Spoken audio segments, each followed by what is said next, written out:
Pizza time, everybody! Pizza time. I've got the steelbook for Spider-Man 3 in the mailbox right now. So the sooner we can get this over with, the better. Hi, hello, Passive Pixels. Dorian, how are you?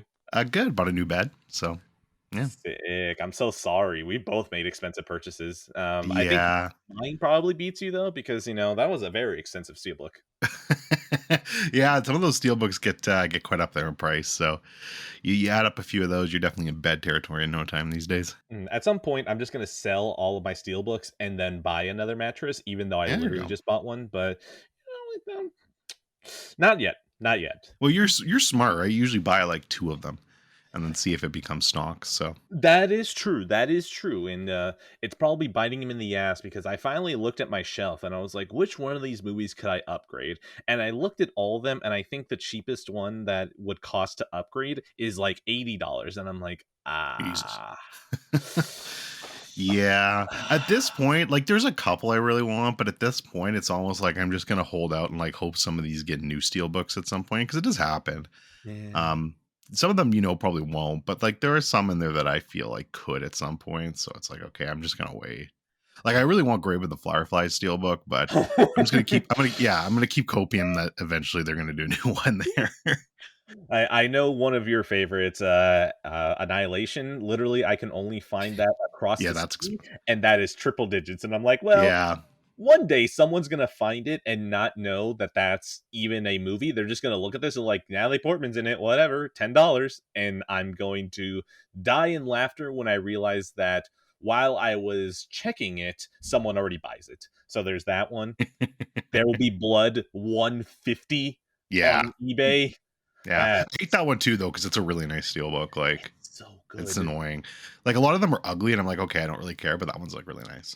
You know what actually pisses me off about that one is that whenever I look at that There Will Be Blood one, because of the gigantic cross on it, it reminds me of the second steelbook that Hacksaw Ridge got, and I'm Oh just like, yeah. it bothers me knowing that they're just cutting so close, and I'm just like, man, if I could just erase Andrew Garfield's face and like write new words on here, maybe put a magnet on the spine, I'll copy him. I'll just be like, yeah, no, that's There Will Be Blood, all right. Be a lot cheaper. Also, fuck me for ever wanting a Titanic steelbook. That is 145. Sick. I love it See, whenever I like these steelbooks and the person on the other end goes, "Oh my god, I got a fish," and they lower it by $10, and it's like, dude, seriously? Really? see, Titanic is one I'd copium that would get a new one eventually because Oh yes. I do feel one day it will. That's God, that one I can have copium we on. we know there's a 4K coming. We know. And if Yeah, Heat got a steelbook, yeah. Titanic has good chances. Please, Mouse. I know. I know that I'm wait, am I gonna beat you? Yeah, I'm gonna beat you down this episode. So like give me this one, please. Yeah, fuck the mouse. Exactly. All right. The table of contents. We spent way too long on the steelbook block. So this one I completely forgot last week. So we're just gonna throw it in here. Whitest Kids You Know. And then after this is like actual stuff. Oh my god, I played Octopath Traveler 2 weeks ago? What? Okay. Octopath Traveler, Forza Horizon 5, Blonde, Ghostrunner, A Plague's Tale Innocence, Assassin's Creed Rogue, Returnal, parentheses, 500, Days of Summer, Thor Ragnarok, Avengers Infinity War, and Sicario. Dorian, I'm going to take a quick nap. Give me your list. All right, thanks. Trails from Zero, Cyberpunk 2077, Breaking Bad, Doctor Who, Blonde, Smile, Mean Girls, Cry Macho, Saw 2, Saw 3, Saw 4, Saw 5, Saw 6, Saw 7, Jigsaw, Spiral, The Book of Saw, See No Evil, Amsterdam, Watcher, Hellraiser, Happy Death Day, Army of Darkness, Invasion of the Body Snatchers, and Goodnight Mummy. Mm-mm. Okay, that was a good nap. I'm energized. I don't know. That was a lot from you. You know what? Now I'm just gonna get Whitest Kids You Know out of the way Sure. because this one won't take me too long. Whitest Kids You Know is just it's key offensive humor from the mid 2000s that can never be done again, and to the point where I don't think this ever has a chance of getting a Blu-ray release. It will stay stuck to DVD. And to be fair, at this point, watching things in DVD kind of reminds me of just finding like the most obscene YouTube videos of the most offensive stuff. Like if you watch Kick-Ass and you see that YouTube user interface, that's where like it was peak most offensive. And I feel like Whitest Kids You Know, yes, it was a show that was on TV, but like if you took clips of this and then you brought it down to like 240p and uploaded it onto YouTube, it would be perfect. So yeah, Whitest Kids You Know. Again, it's so hard for me to talk about comedy because how much more can I go beyond? It's funny, it make me laugh. So, Whitest Kids You Know, extremely offensive. If I love it. If there is one thing that I'd like to point people to, I think like the very first segment of the very first episode is a rap song of Hitler. Like Hitler himself is rapping, and it's just basically him doing like, whenever rappers have that song that's just like, I'm the most badass motherfucker on the planet. They basically created one for Hitler, and it's hilarious. And if you want to start an offensive show, that is a great way to start. So yeah, Whitest Kids You Know. Good luck trying to find this legally. So that's my recommendation. I still think you should figure out ways to watch it out of 10. I'm gonna grape you, and then I'm gonna grape your family. I'm gonna grape your kids, and I'm gonna grape your loved ones. By the way, another thing, the reason why I even started watching this show again, which then again, I think I finished like one season. I'm partly into season 2, but I don't know, man. I just can't really focus on one thing at a time, and it's been like that for the last couple of months. One of the guys from Whitest Kids You Know directed Barbarian, and that just doesn't make any sense. And then once I remembered that Whitest Kids You Know existed, I went back to just start watching. So I was like, wow, you're going to go ahead and direct Barbarian in a couple of years. It's good on you. Comedy horror pipeline, man. It's good shit. I like it. I love to see this success, and I hope it continues. New Whitest Kids You Know please be better than Jordan Peele out of 10. Whitest Kids You Know is interesting. Like, I don't know if I've ever seen a full episode of it. I think all of my touch notes with it is just YouTube clips, and I've seen a lot of them though. Hell yeah. And it's just, yeah, it's hilarious. Like, I mean, it's good shit. It's really offensive, but that's right up my alley. And yeah, you can definitely see some of the early, like, I mean, I don't want to say early groundwork, but you can see how, like, I can definitely see how one of those guys would go on to actually make full movies and do well, like Barbarian. So cool, good for him. Barbarian is really funny too at times, so doesn't surprise me at all. So awesome for him. Fun show, definitely worth checking out. I don't know, like you said, it's not really easy to watch legally, so I'd probably just stick to YouTube clips. And if that's your touch note with it too, I think you'd have a good time just going up. Look up the Grapist scene, the Grapist clip though, because that's fucking incredible. It is a must watch. Okay, another thing I did want to mention, I have finished this series before. Like, I totally yo-hoed it in high school and just watched like all 6 seasons of it. But again, how much do we remember from high school? Not much. So yeah, there's that. And was there something else I was going to bring up? Nah, whatever. Okay, Whitest Kids You Know, hilarious. Oh, now I remember the other one I want to bring up. Opposite Day. If you look up Opposite Day, Whitest Kids You Know, basically what it is that there is a guy who is supremely guilty. Like, they're in a courtroom. This man definitely murdered his pregnant wife. And then one of the lawyers just tries to argue, today is opposite day. So, you go back there and then you come back and you give us a verdict. But just remember, now it's not opposite day. So it's not one of the most offensive ones, but it becomes so childish that it just becomes like, it's so stupid and everyone commits and it's great. Good stuff. My rating would be I'm gonna grape you out of 10 for sure.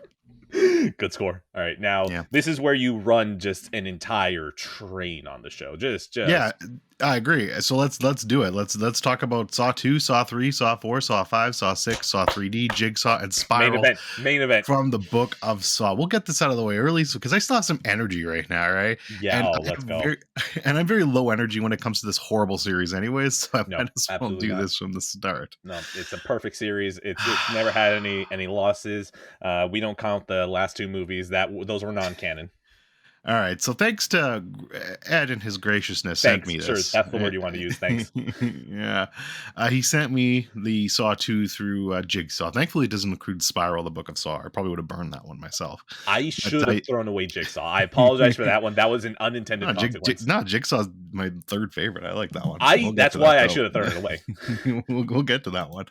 But yeah, so I said yes, I would watch all of these movies for Halloween. It is Halloween. I have watched them. Okay. Let's not be honest. I graped you into watching these movies. Okay, you didn't you say yes to these. They just showed up. No. Yeah, no, I did not want to watch these. So I had seen Saw 2 and Saw 3 before, so those were rewatches. Everything else was fresh. I just watched the original Saw a few months ago, so I didn't bother watching that again. That is the only Saw movie that I would consider quality. I think it's a good movie. I think it's quality. I think it's a very strong horror movie, and it'll last the test of time. Everything from that point on is diminishing returns, and oh boy, does it get diminishing. Starting with Saw 2, yeah. Starting with Saw 2, Saw 2's fine. It's okay. Yes. Like I don't hate it. We're on the same page. It's not it's like, I don't know, it's my second favorite Saw movie, but that's seeing it very like, you missed. It's okay though. Like, retarget. I just don't it's the last one that kind of tries to take itself somewhat seriously, I think, and have like some semblance of a plot that makes sense and isn't completely stupid. 3 takes itself seriously. So yeah, you're right. Actually, it does. It's just too fucking long. But yeah, no. So Saw 2 is it's solid. I don't hate it. It's just I never when I watched it originally, I was like, yeah, I never need to rewatch this again. So I rewatched it. I'm like, yeah, I really never needed to rewatch it again. But it's fine. So that's. I mean, shout out to Donnie Wahlberg. He's always fun. And yes. And as we get less of Tobin Bell, this series continues to get more shitty. So shout out to Tobin Bell. And that's really all I have to say about Saw 2. You have any touch notes on Saw 2? Listen, man, Saw 2, no. This cool, is fantastic. This is bottom tier. All right, you know, all right. Like the series only goes up from here, and it's the only series that has the 2 weakest movies become some of the best movies in a series, and I don't know how they did it. It's incredible. The artistry on display is undeniable. Yeah, okay. Something. So yeah, Saw 2 is a 3 out of 5. By the way, the next 3 movies are all directed by the same guy, Darren Lynn Bousman. Let's go, who also comes back for Spiral, the book of a movie Saw, that doesn't exist. No, it exists, sadly. I watched it. Okay, wish sure. it didn't. All right, so that's Saw 2 out of the way. By the way, the tagline, "Oh yes, there will be blood." I'm glad "There Will Be Blood" came out. Now that can be known as "There Will Be Blood." Anyways. Oh, hell yeah, there will be blood, man. There will be blood, and there was blood. So, Saw 3. We move on to Saw 3. I've seen this before, too. This is just stupid. This is more stupidity. I think when I said this Saw 2 is the last one that takes itself semi-seriously, no, you're right. Saw 3 does try to take itself seriously, but it tries to take itself too seriously, I think. And it's just garbage. I mean, it's just a bad movie. There are so many stupid plot decisions here, which... I mean, yeah, they sure try to retcon shit later on and make it all make sense. Oh boy, do they ever hear! But this is just horrible. I don't know, man. Fucking shout out to fucking John on the Leftovers episode for having this movie rated 9 out of 10. Jesus Christ! I just noticed that as I was looking. Yeah, I mean, look, this was the last one I watched because I mean, spoiler. I'm gonna spoiler shit throughout this. Oh yeah, If you don't, I've been needing to say that. Yeah, if you really are scared of sanctity of Saw spoilers, I guess skip this entire segment, which is probably positive for you. Okay, look, let's bookmark it here. Okay, Dorian says that you should probably go dance in a fire instead of watching these. I will say that you are going to feel a fire rise within you as you watch these, except the last 2. He also loves Jigsaw. I think that Jigsaw is probably one of the most insulting things to a series ever that misunderstands the essence. Yo, love is a very, very, very strong word. I'm not using the word love. I think it's tolerable compared to the others. Dude, we can just cancel the show once we're done talking Saw, because this is going to be the highlight. It's all going to be downhill from here. No, the blonde conversation will be fun too. Oh God, we'll do that after, immediately after. Fair enough. Let's get everyone immediately out of the theater just quickly. Like, just we hit you in the first act, and then afterwards, all of this is going to be pointless. It's like if you go to the theater to see Blonde. It's It's realistic. Okay. Accurate. Yeah. Okay. So yeah. Anyway, spoiler. So yeah, here it comes. Look, when I finished watching this, I was like, okay, cool. Jigsaw's dead now. Fucking, what's her character's name? Amanda's dead now. Clearly, there's no need for any more Saw movies. They're both dead. So I will not watch anymore. Boy, was I wrong about that. But yeah, so that was why I stopped, and I didn't like the movie either. But yeah, this movie sucks. This is, where did I rank it? I ranked it out of the 9 Saw movies. I ranked Saw 3 fifth, which goes to show you how bad some of these fucking movies get. It's okay. But yeah, this movie's just not good.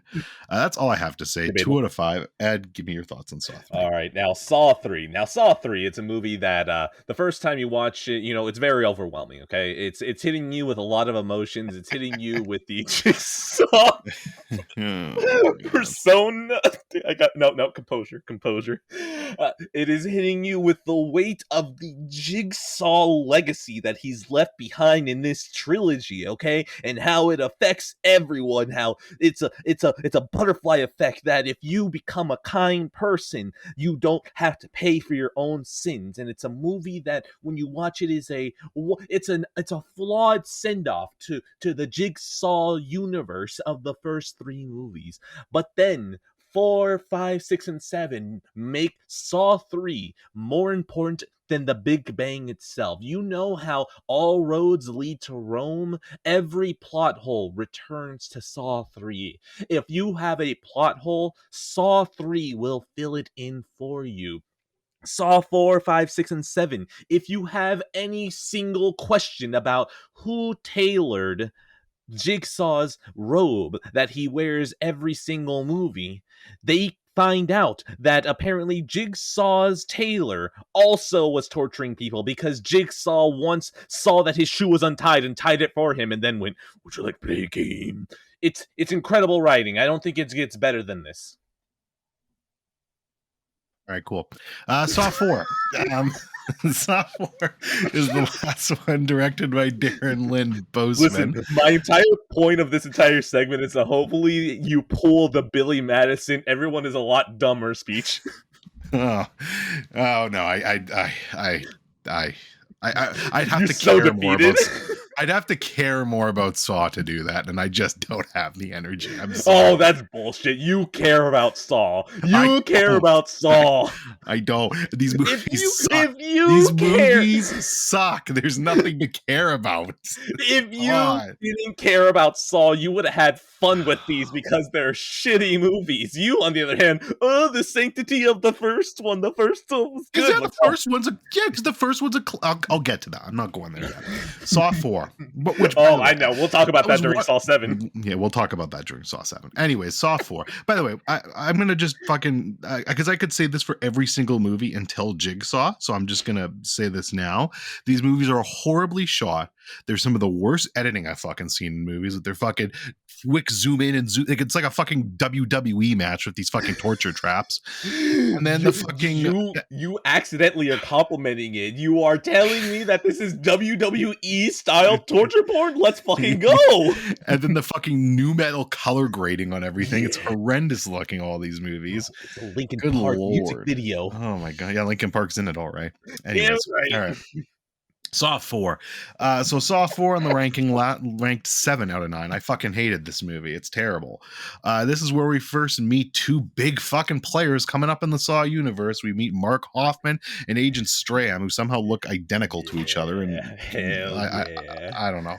These two are both terrible though. These guys do not have charisma. They are not proper they're not proper fucking replacements for Mr. Tobin Bell and Shawnee Smith. These guys are just fucking charismaticless sacks of meat that they hired to be in Saw movies. Yeah, I mean, I don't know what happens in this one. Let me read the fucking thing. They're all blending together at this point. Okay, yeah. So this is where we first find out that so obviously Jigsaw and Amanda are dead now. I think we find out at the end of this one that Hoffman's the fucking new bad guy all along. Yeah, right. Strahm starts to fucking pursue him then in 5, but I don't know. This is just more schlock. 3 out of 10. Oh my god, Saw 4. Saw 4, it's a bit of a rough time. I remember specifically when my brother and I went to go watch this one in theaters. 4 was when we dropped off. Now that I have a refined palate, now that I understand the craft of filmmaking, right? I understand that Saw 4 is a deep story about the passing of the torch and how you need to be sure that when you are handing it off to someone that they have steady hands. And that's why the black cop that gets revenge on every single person because he is a fool for thinking that evil in this world can endure. He is not a steady hand for the torch. And I just have to say that Saw 4 is a flawed movie, but it understands that to pass the torch from Tobin Bell over to,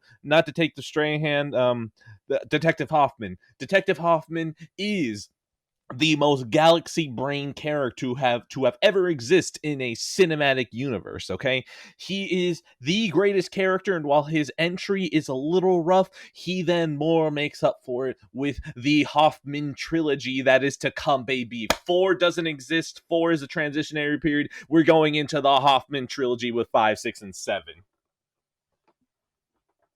Yeah, okay, so Saw 5. I Saw love 5. how you have the silence of just like, if I were in the same room with you, I'd punch you. Saw 5. This is No confirm or no denial. Got it. By the way, these movies all came out a year with each other, which is fucking hilarious to me.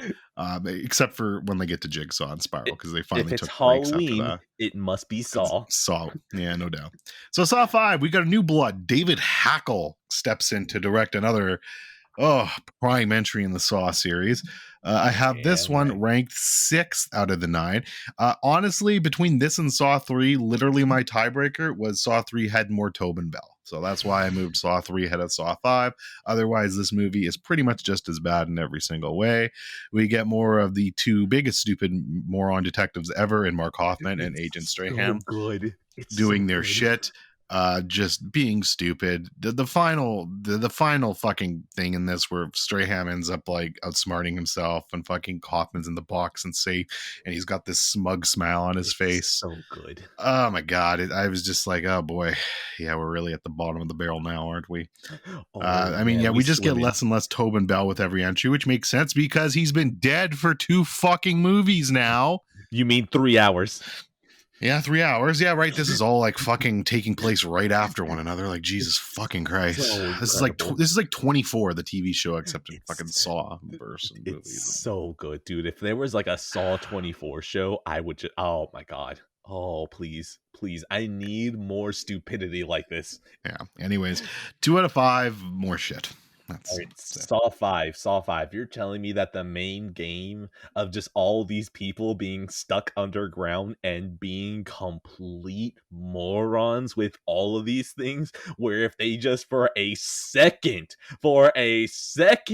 believed what Jigsaw told them in that, hey, if you guys work together, you'll survive, and yet they don't?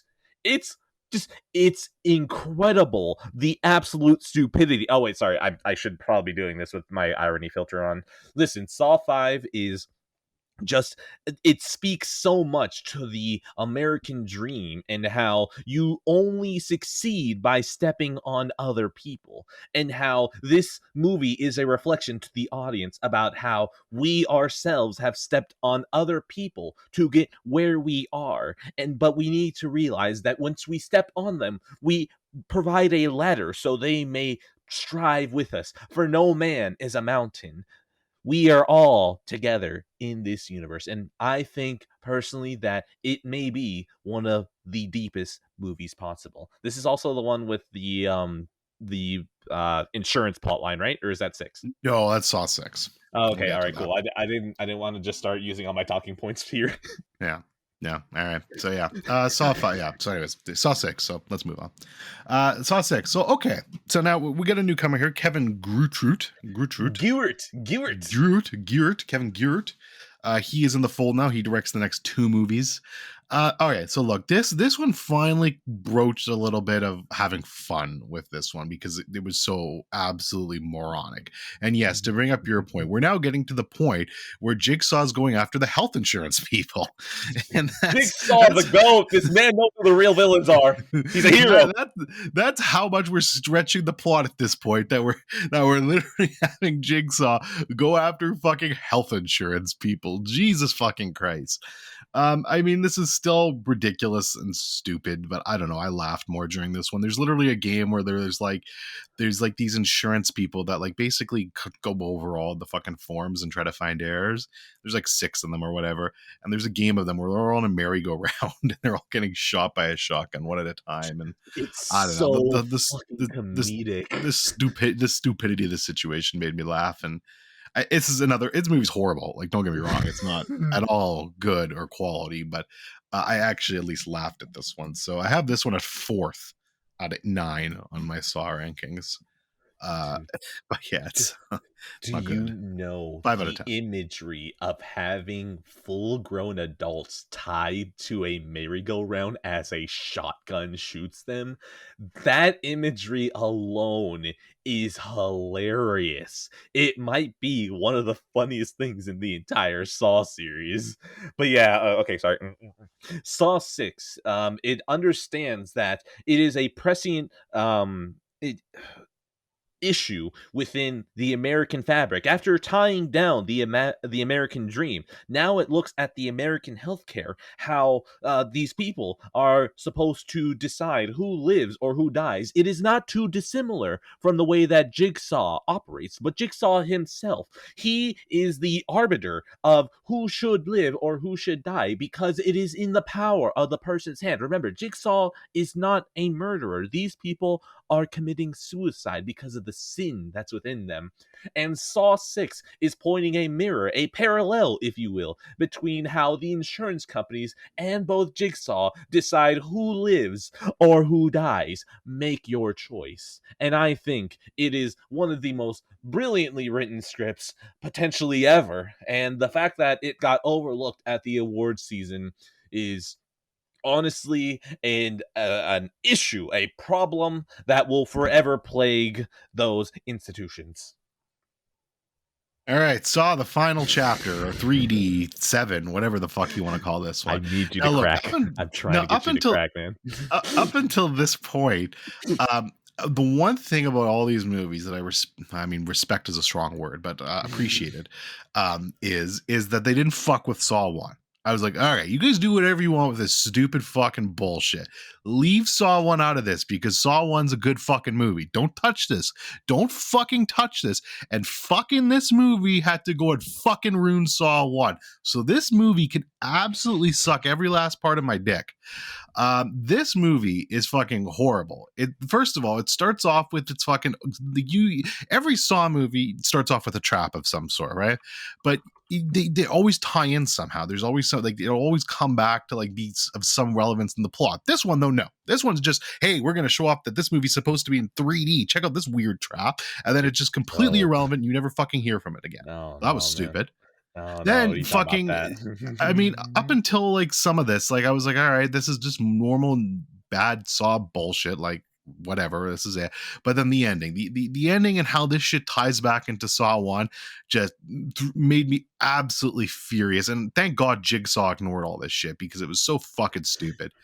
And yeah, I really, really hate this movie. 1 out of 5. All right, I don't know if I can do a deep dive on this one. I can't do the irony. Saw 7 3D, the final chapter. This one is hilarious because this one gives up complete pretenses that all of the previous movies had, where it's just like, we got to make sure that all this is going on. It's like, nah, this is the last one. Just fuck it, who cares? So having that opening scene where it's the bros before hoes, the trap, honestly one of the funniest things ever. I don't care if it doesn't connect because that little segment is hilarious. You see this little segment is supposed to show that the Jigsaw trap, the Jigsaw ideology is finally taking root of society. The American dream is dead and now the Jigsaw dream will rise. And you don't understand. This is where we finally get to the part about Saw 1, okay? the legacy of this series is bad. That is the guiding force behind this series. It's bad, okay?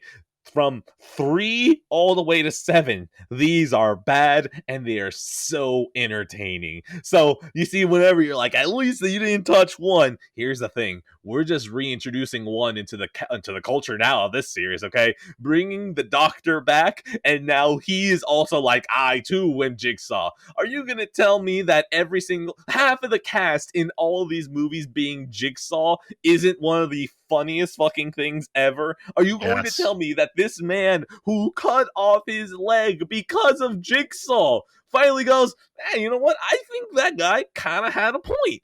Yes. Imagine if the final chapter of Anne Frank's book went, he did some pretty good things for the economy, though. You're going to tell me that isn't comedic Yes. gold. God. Yes. No, It's you don't. stupid. Look, I want you to understand that even if you disagree, I just need to point it for the audience that you got filtered.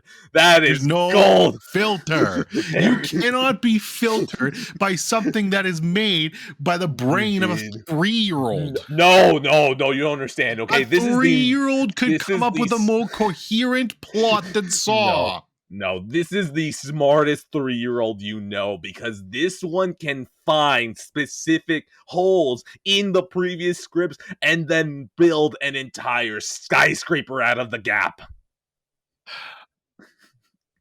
All right. Anyways, Look. Fine. I will join you and say that this is Horseshoe. It is Horseshoe, where you can either be the stupidest motherfucker alive or you can be the most genius, and we have no idea where the Saw writers were. yeah, fair enough. Somewhere in that fucking horseshoe. Hopefully, starving now. No, they're on both Jigsaw. ends. We just don't know where. Speaking of Saw writers, we move on to Jigsaw, which is actually directed by 2 of the Saw writers. I think they were writers of the series, Michael Spierig and Peter Spierig.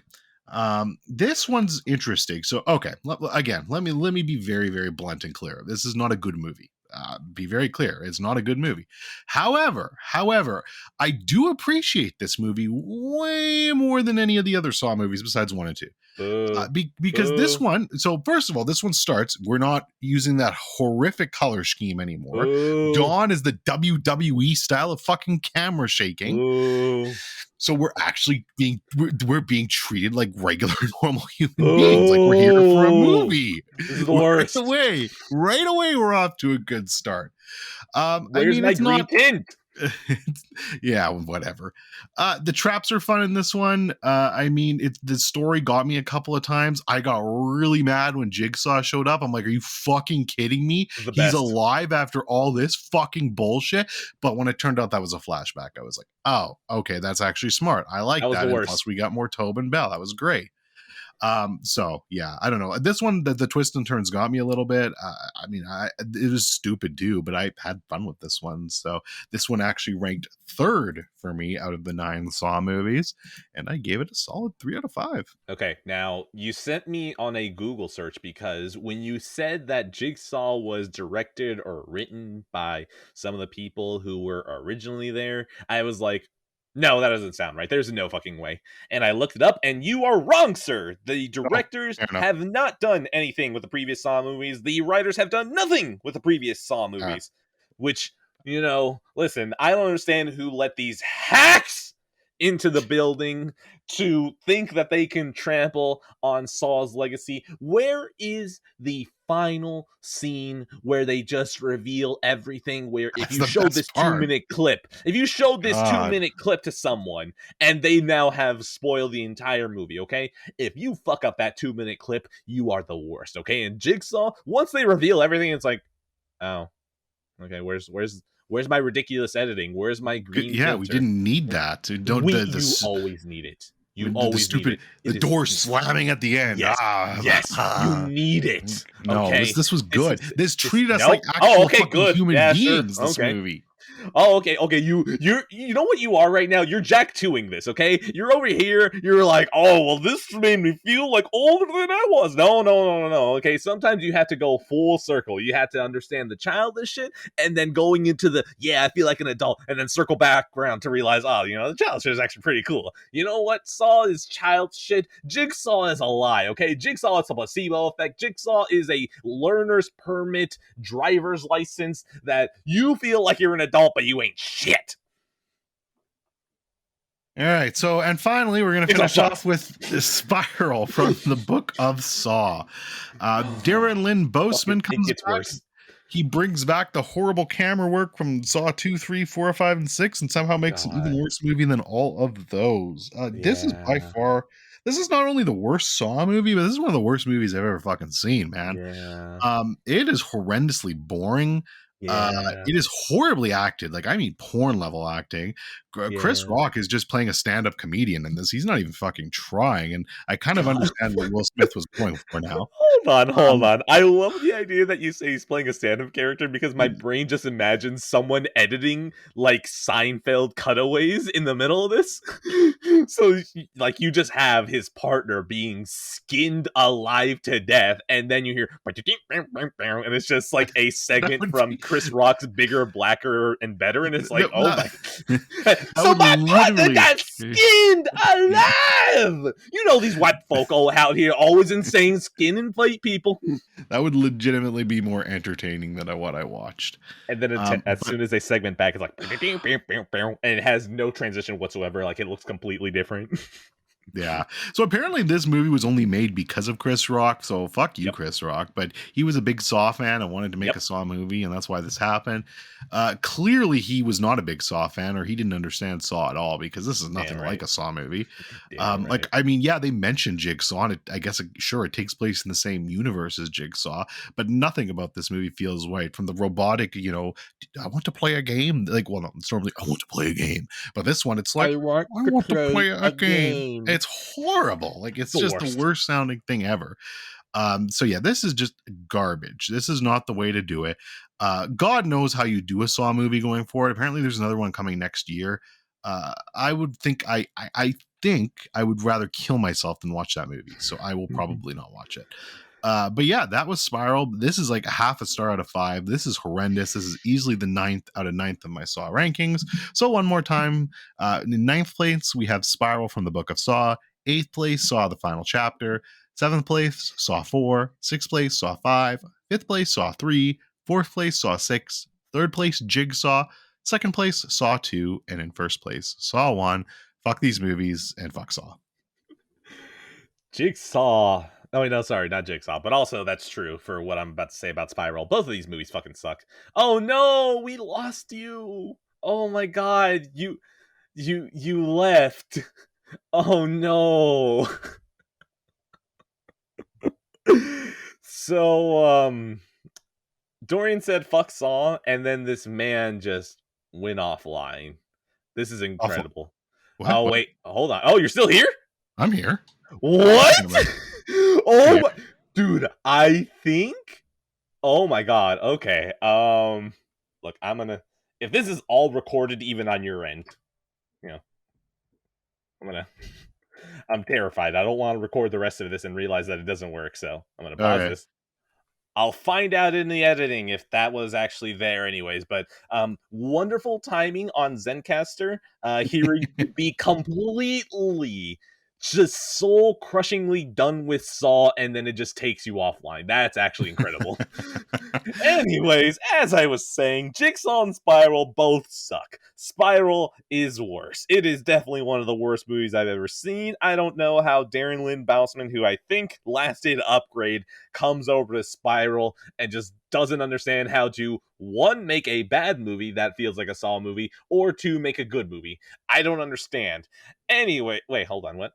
According to Darren Lynn Bousman, the film was given an NC-17 rating 11 times before finally cutting enough scenes to get an R rating. Okay, I'm offended by that. Maybe that's why they took away the scene of the guy being skinned alive. That's insulting. It's a fucking Saw movie. How dare you?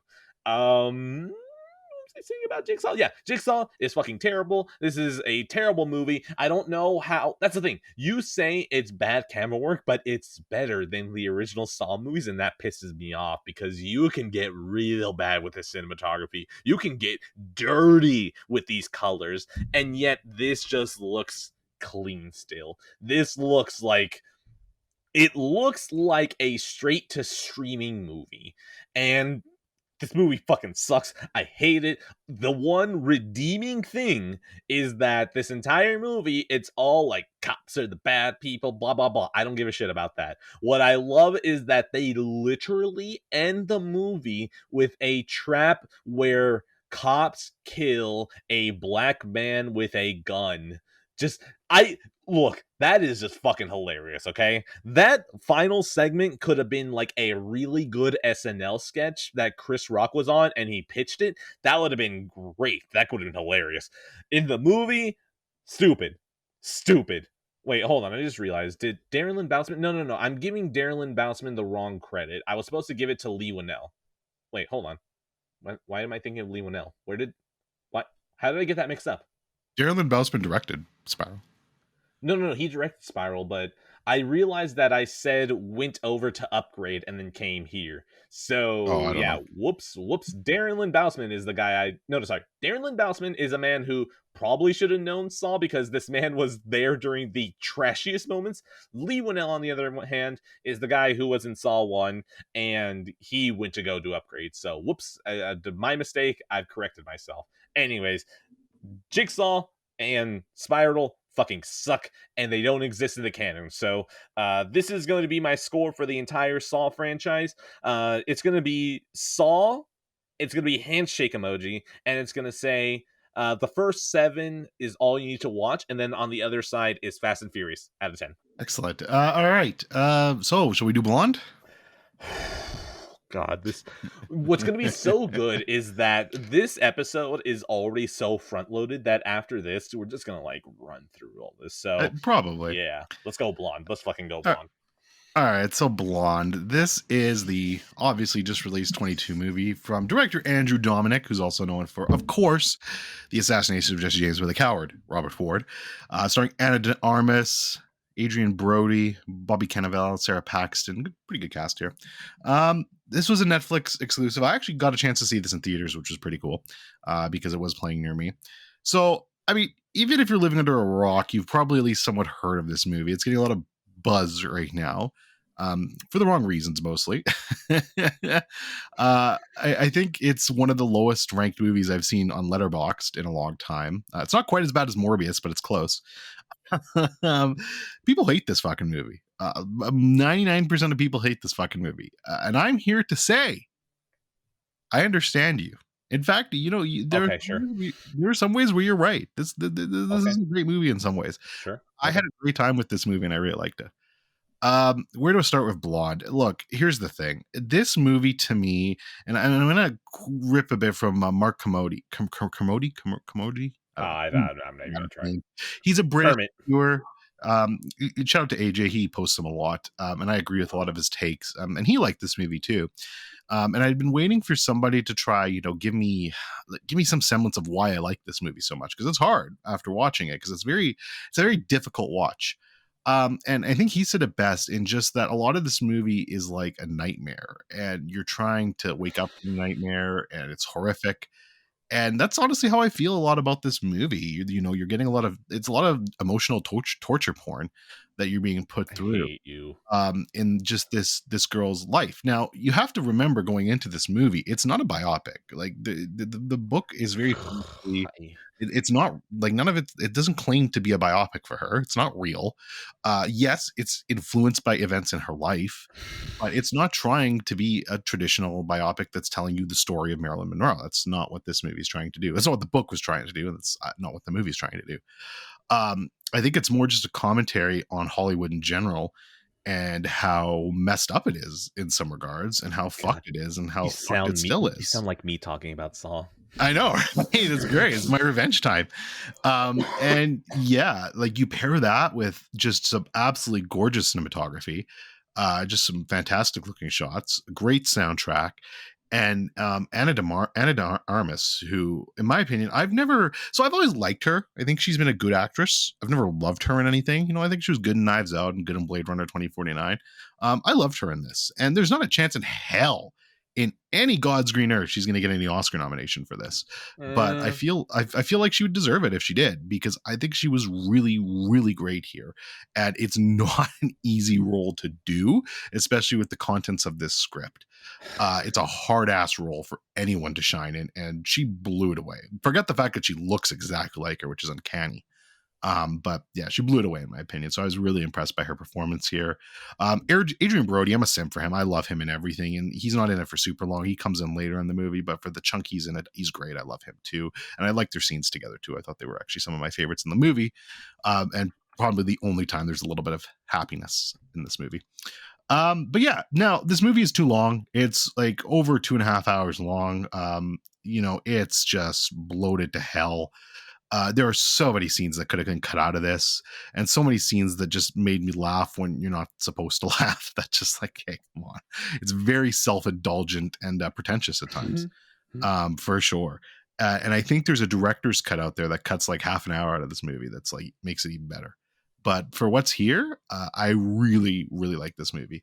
And I can't really argue. So Ed's about to go into a tirade, and he's gonna shit on this movie. And for 99% of his I'm points, already I'm probably squatting. just for 99% of his points, I'm probably just gonna shrug and say, yeah, like that meme dude. Because I got nothing. Every most I won't say every, but most criticisms against this movie are completely valid, and I get it. Like, I totally understand why people fucking hate this movie, but something about it just worked for me. So All yeah, right. I like Blonde 8 out of 10. So you know What? that sentence where they say, "Oh, you can say something, but," and then anything before the "but" doesn't matter. So Yeah. with that in the spirit, I'm gonna go ahead and speak positives, and then I'm gonna hit the "but." So, the first hour of this movie, man, that's actually a well shot movie. That is gorgeous. Oh my god, there was so much creative cinematography. Specifically the three-way sex scene that's filmed off of like a reflected bowl. Holy shit, that was awesome. Oh my god. The psychotic mother driving through the fire and all the the sparks in the air. I was like, oh my god, this looks awesome. The moment where she's completely naked and then drenched in red and then closes the door, I was like, oh my god, there were some good moments of cinematography in like the first hour where I was like, this is, ooh boy, okay, you know what, I'm pretty sure I'm not gonna really like care about this movie, but if I get some pretty images, I'll be completely okay. but but This movie fucking sucks. I actually really fucking hate this movie. This movie is so indulgent. This movie feels like it is saying so much when all it just is just putting this woman through torture. Now look, I'm not above torture, okay? I love seeing idiots in Saw just get completely demolished, but that's because there are no characters in Saw, okay? All of them are just caricatures. Not only are you trying, that's here's the thing. Now, I guess to add another positive to it, right? Ana De Armas' performance is good. She is good in this movie, which is a huge shame because this movie just, it doesn't even really degrade her because she's just playing Marilyn Monroe. But this honestly feels like the director one time went into a time machine, hit on Marilyn Monroe, she said no, and then he came back to our time and then made a diss movie, okay? Like this, like imagine if you took a diss track and made it into a movie and then directed it towards Marilyn Monroe, because that's what this movie feels like, okay? And I don't know about Marilyn Monroe. Most people don't know about Marilyn Monroe. It is not hard to believe that if people watch this movie, they will think this is what Marilyn Monroe is, okay? That she's, spoilers, I guess. Okay, so three, two, oh, okay, whatever. That's a quick summary.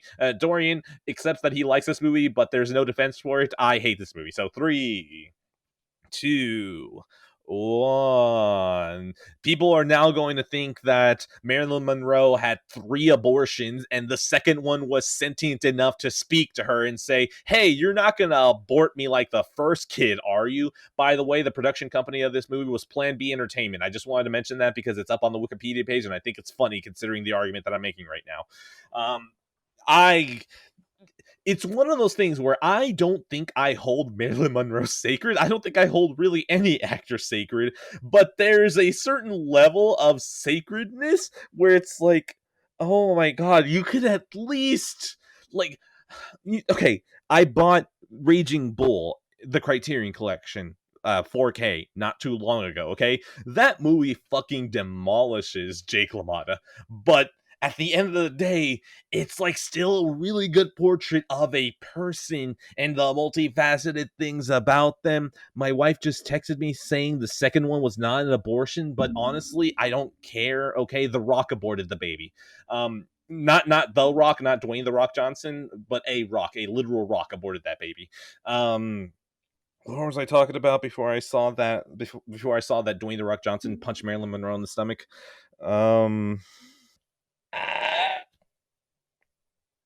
Damn it, wife! You made me forget. I'm just letting you drown.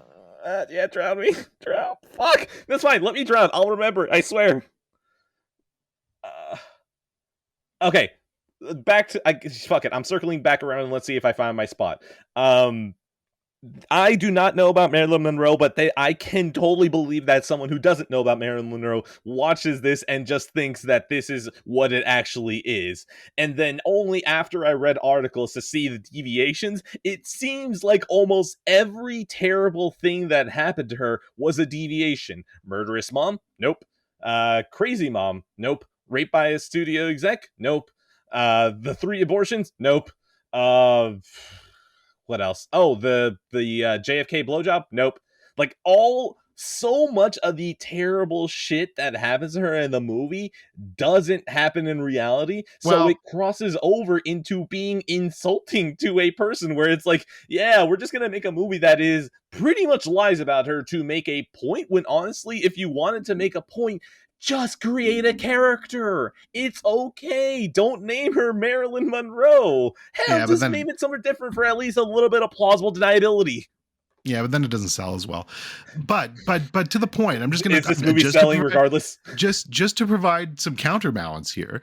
Yes, there is no recollection of Marilyn Monroe swallowing JFK's cum, but there is rumors of a Marilyn Monroe JFK relationship that's been longly rumored. So it's not like they just pulled that one out of their ass. So you're telling me that there was rumors of it is enough to put her literally in the Oval Office with a crying Jackie Kennedy, and she blows him while he's on the phone, and people are accusing him of a different sexual impropriety? Yeah, because I don't. Oh my god! I don't think this is pretending to be a biopic. I don't know anything about Marilyn Monroe either, and I went into this movie knowing it wasn't a biopic. Like, I mean, maybe people just go into this completely fucking blind. But even with the little bit of information I knew, I hadn't seen a trailer or anything. I knew that this was not a biopic. That it wasn't trying to be a biopic. That it's a fictionalized story of her life. This is based off a book, remember? And the book was like this ages ago, where they said that this is not actually true events. This is just a dramatization can't talk of what happened. So no, I don't really have a problem with that. The abortion stuff, it was rumored for ages that she had an abortion. Is there any proof that she ever did? No, there's not, but that was rumored. So it's pulling off of stuff in her life that was rumored but never verified. And yeah, I get it, that's distasteful to some people, but to me it's just, I mean, it's Hollywood. It's a movie. It's not real. It's not pretending to be real. So I'm not taking it seriously.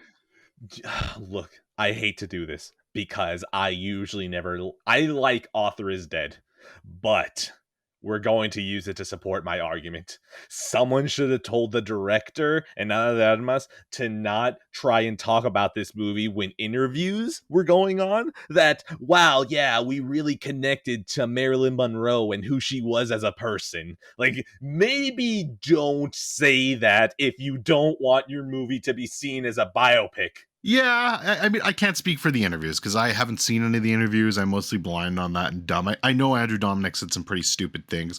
To be honest with you, he's probably a pretty stupid guy. I don't doubt that at all. At this point, probably, yeah. I'm not even. Trust me, I'm not in love with the assassination of Jesse James or the coward Robert Ford like a lot of people are. So I'm not even trying to hold this guy to some pristine standard. In fact, I like Blonde more than assassination of Jesse James by I hate you. I Oh! Why are we doing this so early in the show? Then I had to stick around you after this? I know, that's why we really speed through after this. It's brilliant. Fuck! But yeah, no, I don't, to me, again, it's just, if you're trying, I'm all for people making different types of art. And this is a very different type. And I get it. Like I said, I get why people don't like this. It's very indulgent. It's extremely pretentious. Self-indulgent, and it's terribly paced. It's extremely pretentious. It is way too long. This movie needs about half an hour to 40 minutes shaved off it. But that's the Netflix effect, because Netflix lets them do whatever they fuck they want. If this was a studio, I mean, this would have never been a studio movie. Because, by the way, speaking of which, this movie shouldn't have been NC-17. It wasn't that bad, but I don't know, man. Having the zoom in of basically the penis right out of the shot as Marilyn Monroe is narrating to herself about how she should swallow the cum like a good girl, and then it zooms out to a theater of people watching her suck the most powerful man on the planet's dick, and then we hear a wounded JFK come? Yes. Yeah, actually throw an R on that bitch. Yeah, go ahead. Yeah, you might have to cut that one a little bit to get an R, but I don't know. It's just there's something like that was one of the scenes I laughed at. The other one, by the way, was her talking with the fetus. I laughed during that scene. Gold, comedic gold, and I'm still mad. and it shouldn't have been there. But yeah, I don't know. There was just enough in this movie to make me really like it. It felt really, I don't want to say disturbing, but depressing, disturbing. I don't know. It just felt like a nightmare. And don't get me, and please don't get scared when I say this. Don't get scared when I say this. But it reminded me in a sense of Mulholland Drive. It's a very different movie than Mulholland Drive. But Mulholland Drive, the entire movie feels like you're stuck in a nightmare. And that's kind of what this felt like to me. It just felt like you were in some uncomfortable dream that you couldn't get out of. And I don't know, it worked for me. I hate it because imagine if you knew you were dreaming and you knew all of it was fake and you couldn't connect. That's Blonde. I can take your dream statement and I can twist it to my own understanding, because this movie, I don't buy it for 1 second. You're over here like, oh, I feel bad. I feel bad for the idea of Marilyn Monroe. I don't feel bad for Ana De Armas for 1 second.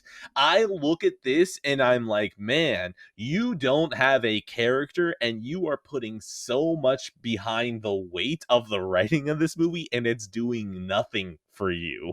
I feel bad for Marilyn Monroe that most people will walk away going, yeah, so I guess she totally sucked JFK's dick and swallowed. Good for her.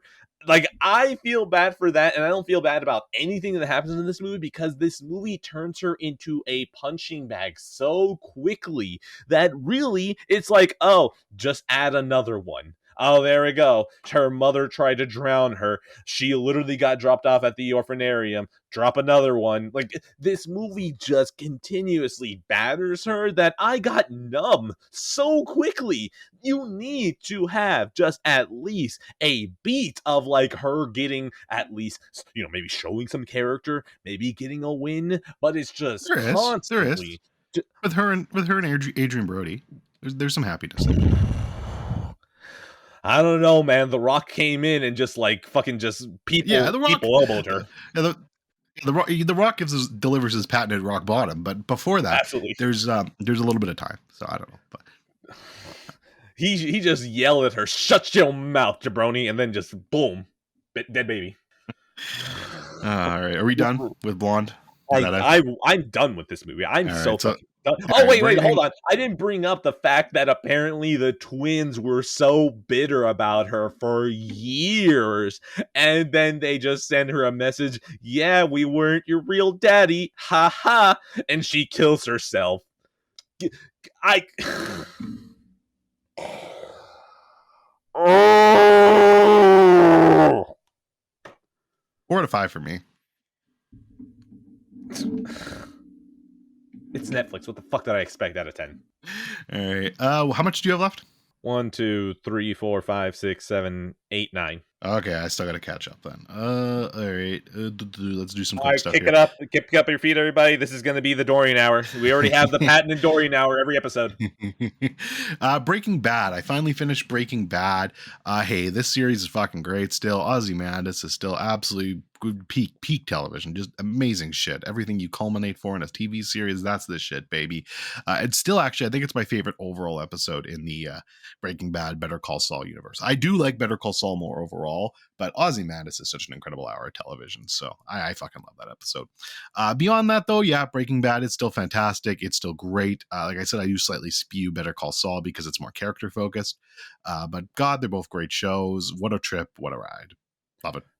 Seconded. I have literally nothing to add. If you want to count the two shows together, I'm probably going to repeat myself, whatever.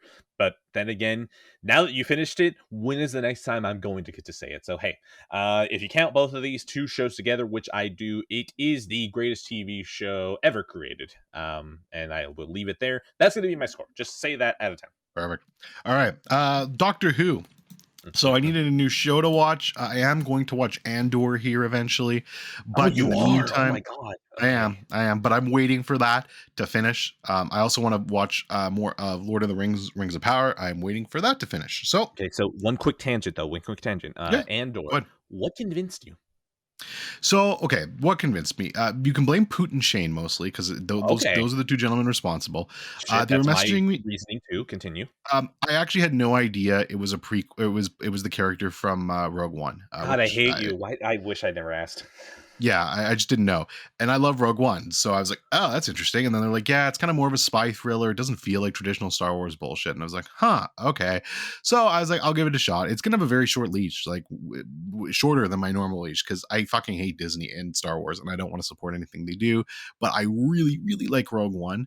And the idea of it being a spy thriller, kind of something more like Jason Bourne's, slightly interesting to me. So I'm going to see what it's like, but I'm really not holding my breath. But we'll see. I'm going to give it a shot.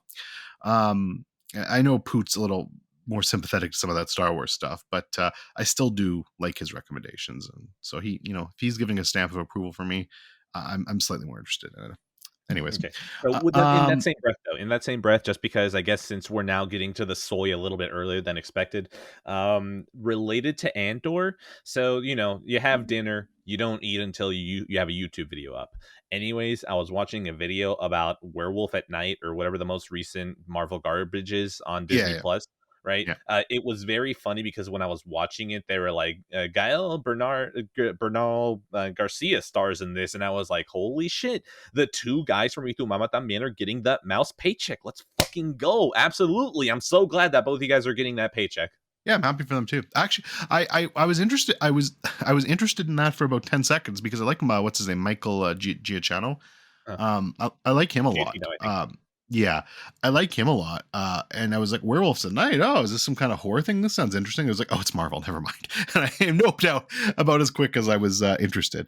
But good for him too for getting a paycheck because I like him. What I will say is that you would have way easier chances of being won over than I am with this, because people, at least from what I've been reading and watching, it seems that everyone's like, yeah, no, actually, this is what the MCU should be doing next. Actually, just doing 1 hour specials of something completely different. And I know you are a horror whore, so I feel like, if you are ever just way too drunk for your own good and it's there, there might be a little voice that tells you to play. Did you watch it?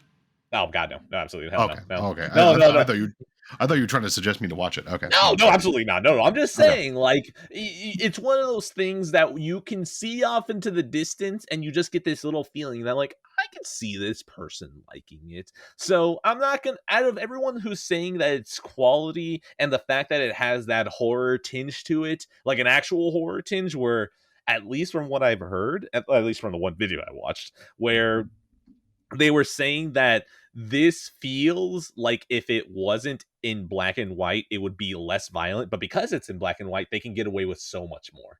So yeah, just gonna. It's one of those things where I'm just saying, if for some reason you find yourself in a situation where you're gonna watch it, I guess don't despair as much. Like take the despair down like 2 points, maybe. Fair enough. Okay. Soy. Anyways, back to Doctor Who. So I needed something to watch. I'm so behind on Doctor Who, so I was like, fuck it, let's watch this. I've only watched 2 episodes so far.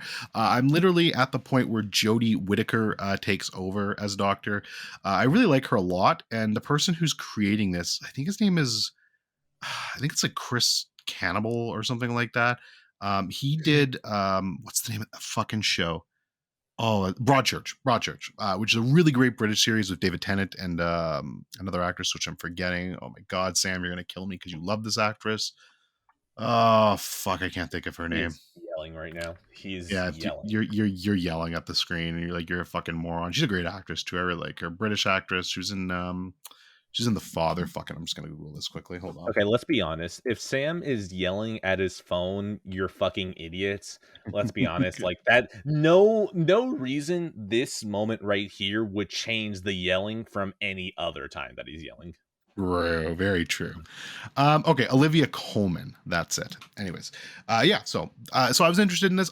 Funny enough, I've heard from pretty much everyone that these next seasons I'm about to watch with Jodie Whittaker are fucking horrible. Like, apparently this is like the low point for Doctor Who. The first 2 episodes so far, they're totally fine. This is one of the rare shows that's probably going to keep like breaking my rule because it feels like it constantly reboots, and every time there's a reboot, there's a chance for it to be good again. And I say that like it's bad. It's mostly been good for me. There hasn't been a lot of actual bad moments. Like I have enjoyed the majority of me watching the show. I wouldn't still be watching it. But like, so even if I like really don't like these Jodie Whittaker seasons, what I might do is dip and then just rewatch whenever the new Doctor gets introduced. But so far it's fine. But I've only watched a couple episodes, so yeah. Because I'm thinking that it's gonna piss you off. I will be buying the. Oh my God, I forgot. I will be buying the Christopher Eccleston's Doctor skin when he gets thrown into Fortnite, just so I can make leftover references anytime that I play with Radic. That's the only connection that I have with Doctor Who. That's literally it. All right. So yeah, let's fuck that. Let's move on. He's just gonna be like, oh man, stop playing as Malekith, the Dark Elf from Thor the Dark World. And I'm just gonna be like, hey, have you read this paper? Have you seen this paper? She gambled away her children's college fund. And he's just gonna get really mad. All right. Anyways, all right. So let's move on. That's Doctor Who. I'll talk about that more when I watch more. Trails from Zero. Let's get into Trails from Zero. That's favorite subject. You know, every one of let's these, just get it out of the way. Bullet dodged out of 10. Carry on. Every one of these games I play, I just think more and more, man, I really wish Ed was forced to play this because these games are just so Ed in every single way. Seeing his reactions for what were you supposed to play if you lost the bet? Was it 10 hours? 5 hours? Yes, that sounds right. Like, good lord, like just this would have been the worst 10 hours of your life. Like these games are just so anti everything you want in a video game, and it's just funny playing them. So I played all through this entire game on my Steam Deck. I blew through it pretty quick. It took about 20 hours, a little bit over that. And I mean, it's more Trails. It's really good. I enjoyed it, but it's the same thing. Like, it's just, they're good games. They're really good, cozy JRPG games you play. You do your story. You're going to hit the certain beats in them. You're going to get your certain characters. And depending on how good those characters are, it's going to reflect on the quality of the game. I quite enjoyed it. I had a really good time with it. I actually think I liked it better than Trails of Cold Steel 1, but less than Sky 2 and 3. So it's good. Really good. I had a great time with it. It's one of my favorite games of the year now. And I will be waiting for Azure, Trails from Azure. That comes out next year. Apparently, the rumor is early next year, too. So I'll get that on Steam Deck, which is now my official way to play the Japanese role-playing game, since Jim Ryan hates Japan now. And yeah, we're gonna go with that. So yeah, it's good stuff though. Strongly recommend it if you like that type of thing. Not for you, Ed, obviously. So yeah, it's a rock solid 8 out of 10 for me though. Fuck it. I'm gonna take over here so I can talk about a good JRPG. Octopath Traveler. Um, Octopath Traveler. It do be having the good music. I turned off the voices. Do I remember even writing this down on the list? Absolutely not. That's it. That's all I got. Good music out of 10.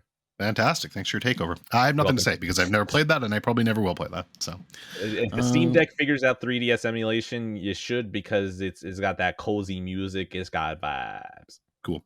All right. I'm going to talk about now. I mean, let's just get some of these shitty movies out of the way now. Cry Macho. We already This talked about was Blonde. yeah, right. Fuck you. This was made in 2021, so You last could have year. Directed. responded with Saul. The joke was right there. I should have. Whatever.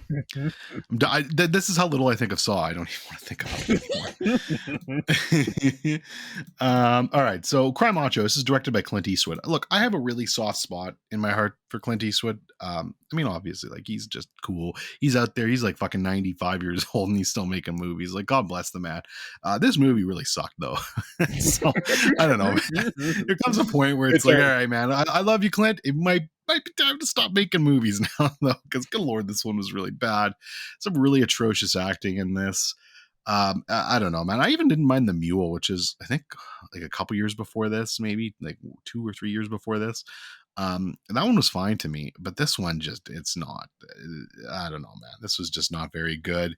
A lot of like casual racism dropped in here, which, you know, is always funny, but Incredible. Clinton might be time to hang him up, my friends. So, No, do very, not tell Clint to hang things up. yeah, true. But very, very forgettable movie. Definitely one I didn't love. 2 out of 5. Um, God, I had a joke ready. Oh, okay, no. I remember what I was gonna say. You said it was a bad movie. I feel like you said that a lot of it felt like this is the take you went with. Look, Clint Eastwood, he's an old man.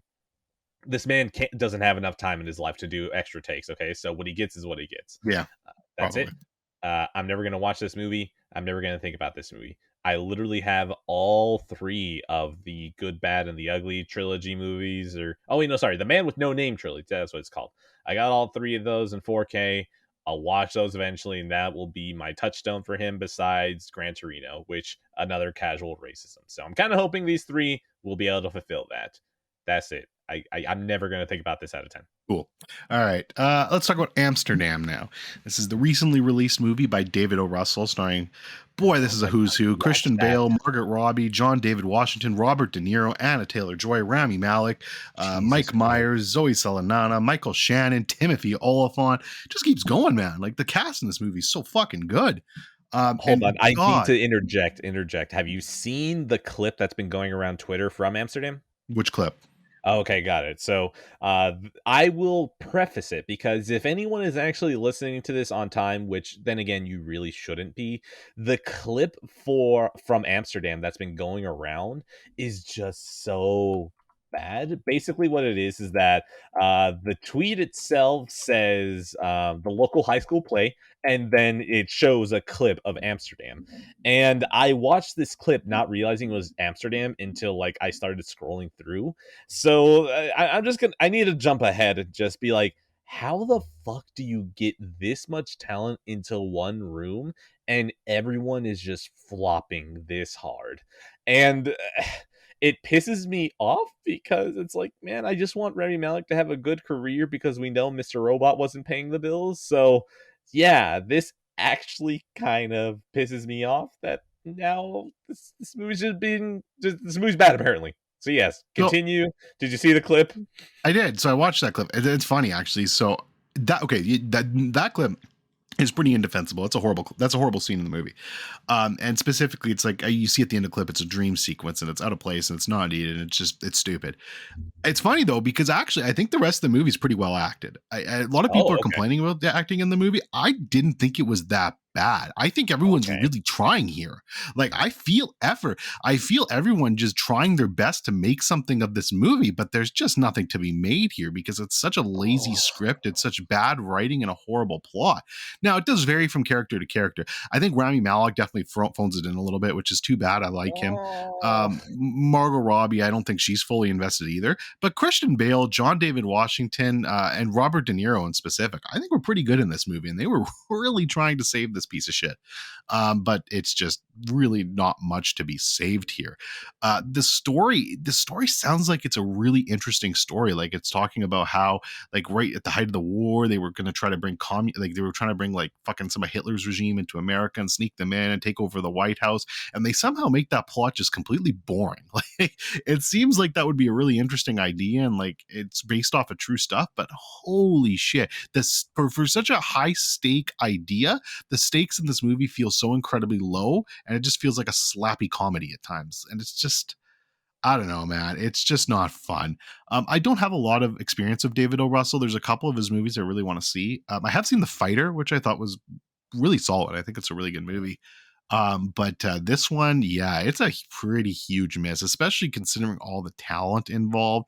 And like I said, like I do think some of them really do try their damnedest here, but you can tell some of them, on the other hand, just don't really care as much. And I don't blame them, honestly, because it's just a horrible script and not a very good movie. So yeah, I definitely don't see this one in theaters. I wouldn't recommend it. It's flopping really hard right now. I mean, Smile Sweep is taking over the nation, so it's not really its fault. But it is flopping, Oh, and I'm not surprised. oh, Yeah. son of a bitch. I pulled up David O. Russell to look at his filmography, and you know how Google has like some of the movies that pops up. First, I exclaimed because I saw Joy was on his resume. I'm like, oh no, not that one. And then I click his Wikipedia page, and number 6, controversies. 6.1, onset Yeah. behavior. 6.1.1, 1998. 6.1.2, 2003. Yeah, he's a piece of shit too. 6.1.3, 2013. And then we finally get out of the 6.1s and we move over to 6.2, sexual assault of niece. Yeah, What? let's yeah, he's a piece of shit. And here's the thing. I'm all for separating art from artists, but there's got to be some art there, right?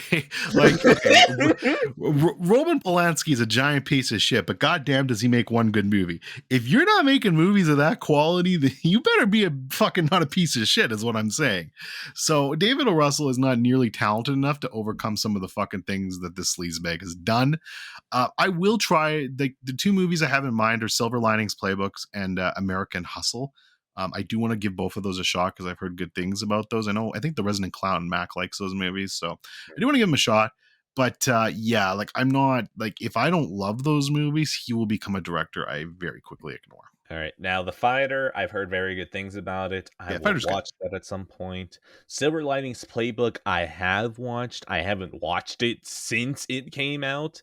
I remember enjoying it, but also that was peak Jennifer Lawrence bonk. So, you know, I don't know how clouded I was there. But I'm pretty sure that one is still gonna be fine. If I watch it one more time, it will probably be the last time I ever watch it, and just be like, yeah, that was good. Not good enough for me to ever think of again. American Hustle, I am teetering so hard on this movie. I've been telling myself since 2013 that I'll watch this movie. I think at this point, I just need to go to The Fighter, and if I like The Fighter enough, do American Hustle. But man, just I don't want to fuck with this guy. I'm fine. Out of 10. Yeah, yeah, that's fair. 5 out of 10 for me. Okay, I'm gonna do one more, and then I think we should be pretty much caught up then. We can count after though. But yeah, so I'm gonna do the one I actually watched last night, which is Goodnight Mommy. This is directed by Severin I hate that name, Fiala by the way. and Veronica Franz. Yeah, me too. This is, so I'm doing, okay, by the way, in case you haven't noticed a theme with my list here, I'm doing a month of spoops, obviously, so it's all horror movies for Halloween. Yeah, so pretty exciting stuff there. This is probably the most disappointing movie I've watched this entire thing so far. And I say disappointing, not bad, because there are some movies that are worse than this, don't get me wrong. But this is the most disappointing because I actually had really high hopes for this one. I heard a lot of positive buzz on it. I'm actually going to watch these directors. They directed another movie called The Lodge, which is more divisive. So good God, I'm going to watch that after. I really didn't like this movie, though. I'm really disappointed in it. Basically, it's about a couple of kids who their mother comes home from surgery. She's got bandage around her face, and the kids start to feel something is wrong, and they think that this isn't their mother. The movie's really stupid. Like, yes, I understand there's stupidity in horror movies. I get that all the time, and I try to, not let that affect me. And if it's well done, I won't. The problem here is this movie is trying to pretend it's, I hate the term, but elevated horror. I think it's trying to be that. It's trying to be more than just your generic slasher horror film. So you got to, first of all, I think if you're trying to be that, you got to be a little bit smarter right out the gate. Second of all, the movie is trying, I think it thinks it's smarter than it is. Like there's a very obvious, I think obvious twist in this movie, which I'm not going to spoil, but I think it's incredibly obvious what the twist in this movie is. They give you 1,000 hints early on, but I feel like the movie tries to play it as you're not supposed to know it. But when you know it, it kind of ruins all the tension of the movie. There's no tension anymore. Nothing makes sense. And it's like, well, obviously, like this is what's happening. Like this is fucking stupid. And then the last half an hour of the movie just devolves into a torture porn movie. So there goes your elevated horror anyways. And I don't know, man. This one was just a huge disappointment for me. It got an American remake, which is even funnier to me. Like, fuck, if I'm going to watch that now. I probably should have watched that. Maybe I would have laughed more. And I like Naomi Watts at least, and she's in it. But yeah, this was just a huge disappointment for me. I really didn't enjoy my time with this one. And I'll try The Lodge because it's in my list. And I said I was going to. If I don't like that, though, I will just completely ignore these directors forever because they are definitely not for me. So, 2 out of 5, I did not like this. I have no touchstone. Another one. I will probably never think of this again. Cool. How many do you have left? Just to double check. I was not accidentally. I was buying the Splatoon amiibos because I think Moog wanted them. So I saw the notification. I bought them. I was about to send him a message to see if he actually wanted them or not. But yeah, okay. And let me see. 1, 2, 3, 4, 5, 6, 7, 8. I have 8. Okay, I got 9, so we're close enough if you want to do one, or I can do one more. No, you go for another one. Okay. Well, that's interesting. Mm-hmm. Did one disappear? No, I misnamed one. Okay, that's why. So it's Speak No Evil. I said See No Evil, which is the movie starring WWE superstar. Yes, Kane. I know that one. Yeah, so no, that is not the one. Sorry, it's Speak No Evil. So let's correct that. I did not watch WWE superstar Kane's See No Evil. It's Speak No Evil. Okay, so Speak No Evil. This is directed by Christian Tafdrup. A Danish family visits a Dutch family. They meet on holidays. What was supposed to be an idyllic weekend slowly starts unraveling as the Danes try to stay polite in the face of unpleasantness. Okay, do you want me to make this? You're never going to think about it. You're never going to watch it. I already know this. But do you want me to confirm that even more for you? Oh, please. This movie is oh fuck! I'm having a brain fart right now. Okay, let's throw this out there before you can gather your mind. Let's see if somehow Michael Henke comes up. Oh, thank you. Yeah, this movie is Diet Henneke. Yep. This movie is Diet Henneke. Yeah. So literally, this movie is Diet Henneke. It's somebody who's trying, I think, very hard to replicate Henneke's style, and it's okay, but he doesn't fully achieve that, and as such, becomes a little bit middling. It's totally fine. Here's where this movie falls apart, and I'm going to bring this up again, and even stronger, because Goodnight Mommy, there's some stupid stuff in there. There's some stupid character decisions, but whatever. I just think it was a bad movie overall. This movie, I think, is a much better movie.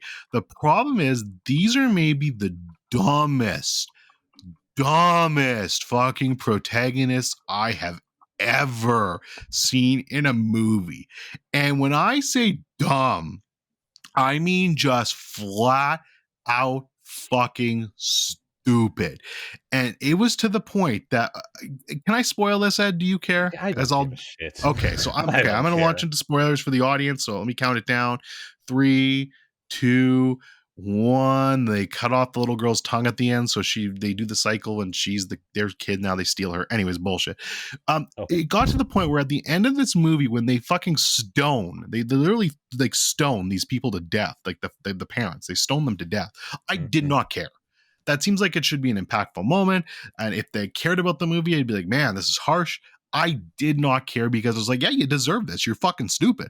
Like there were so many points in this movie they could have gone and left, and they did go and leave, and they went back for stupid reasons, and it was just ridiculous. It broke any sense of immersion. And again, when you're trying to do something that's more than just your average generic slasher horror movie, I'm going to judge you for it.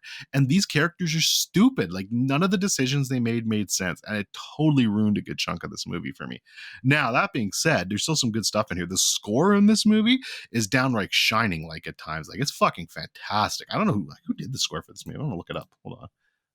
Composer was Soon Kolster. She done anything else? Man, she's never done anything else. That's crazy. Really talented score, like really talented artist, and she did an amazing job at the score here. And that's the highlight of this movie. The actors are all committed and they're giving it their all, but they're just fucking stupid. So I really sound negative in this movie, and I kind of am because again, I had some higher expectations for this, but I did enjoy it to the sense that it was fine for a one-time watch, but I just would never do it again. So 3 out of 5. That's it. In December 2011, David O. Russell's 19-year-old transgender niece, Nicole Peliquin, filed a police report alleging Russell had sexually assaulted her. The case was closed without any charges being filed because the alleged assault wasn't witnessed by the police. According to the police report, Russell offered to help Peliquin with abdominal exercises, during which his hand hovered over her genitals. After inquiring about the hormones she used to increase breast size, Russell slipped his hands under her shirt and felt both breasts. Russell confirmed that the incident happened, but told police that Peliquin was acting very provocative towards him and invited him to feel her breast. He also admitted to being curious about the breast enhancement. This incident was also mentioned in the 2014 Sony Pictures hack. Yeah, he's a piece of shit. He's a big old piece of shit. By the way, I just had to read that out loud because I was reading all of these while you were speaking. Jesus Christ. Yeah. Anyways, my score is going to be David O. Russell played himself for 2 episodes on Gossip Girl in 2011. Great score. I hate people, man. Forza Horizon 5. Zoom. Cars go zoom. Cargo zoom, cargo vroom. Anyways, I'm about to. This is gonna be the closest shades of Green Rat you will ever see on me. So I fucking missed Xbox Edwin. Go ahead. Boy, this is the closest. This is how. First, let's be real fucking negative, okay? You stupid motherfuckers have 7 or 8 volume sliders for engine, for other people, for ambience, for radio, and you don't have a volume slider for the original soundtrack. Are you fucking brain dead? Are you stupid? Because the main menu music, that main menu music for Forza Horizon 5 is hot. All right. One of the things that is very rare in the Fast and the Furious movies, at least from 5 and 6, is occasionally they would introduce this little lightly plucked guitar tracks, and they're so fucking hot. It's honestly, Dorian, even if I just removed the artwork from the YouTube video and you listen to it, it'd be like, oh, hey, look at that.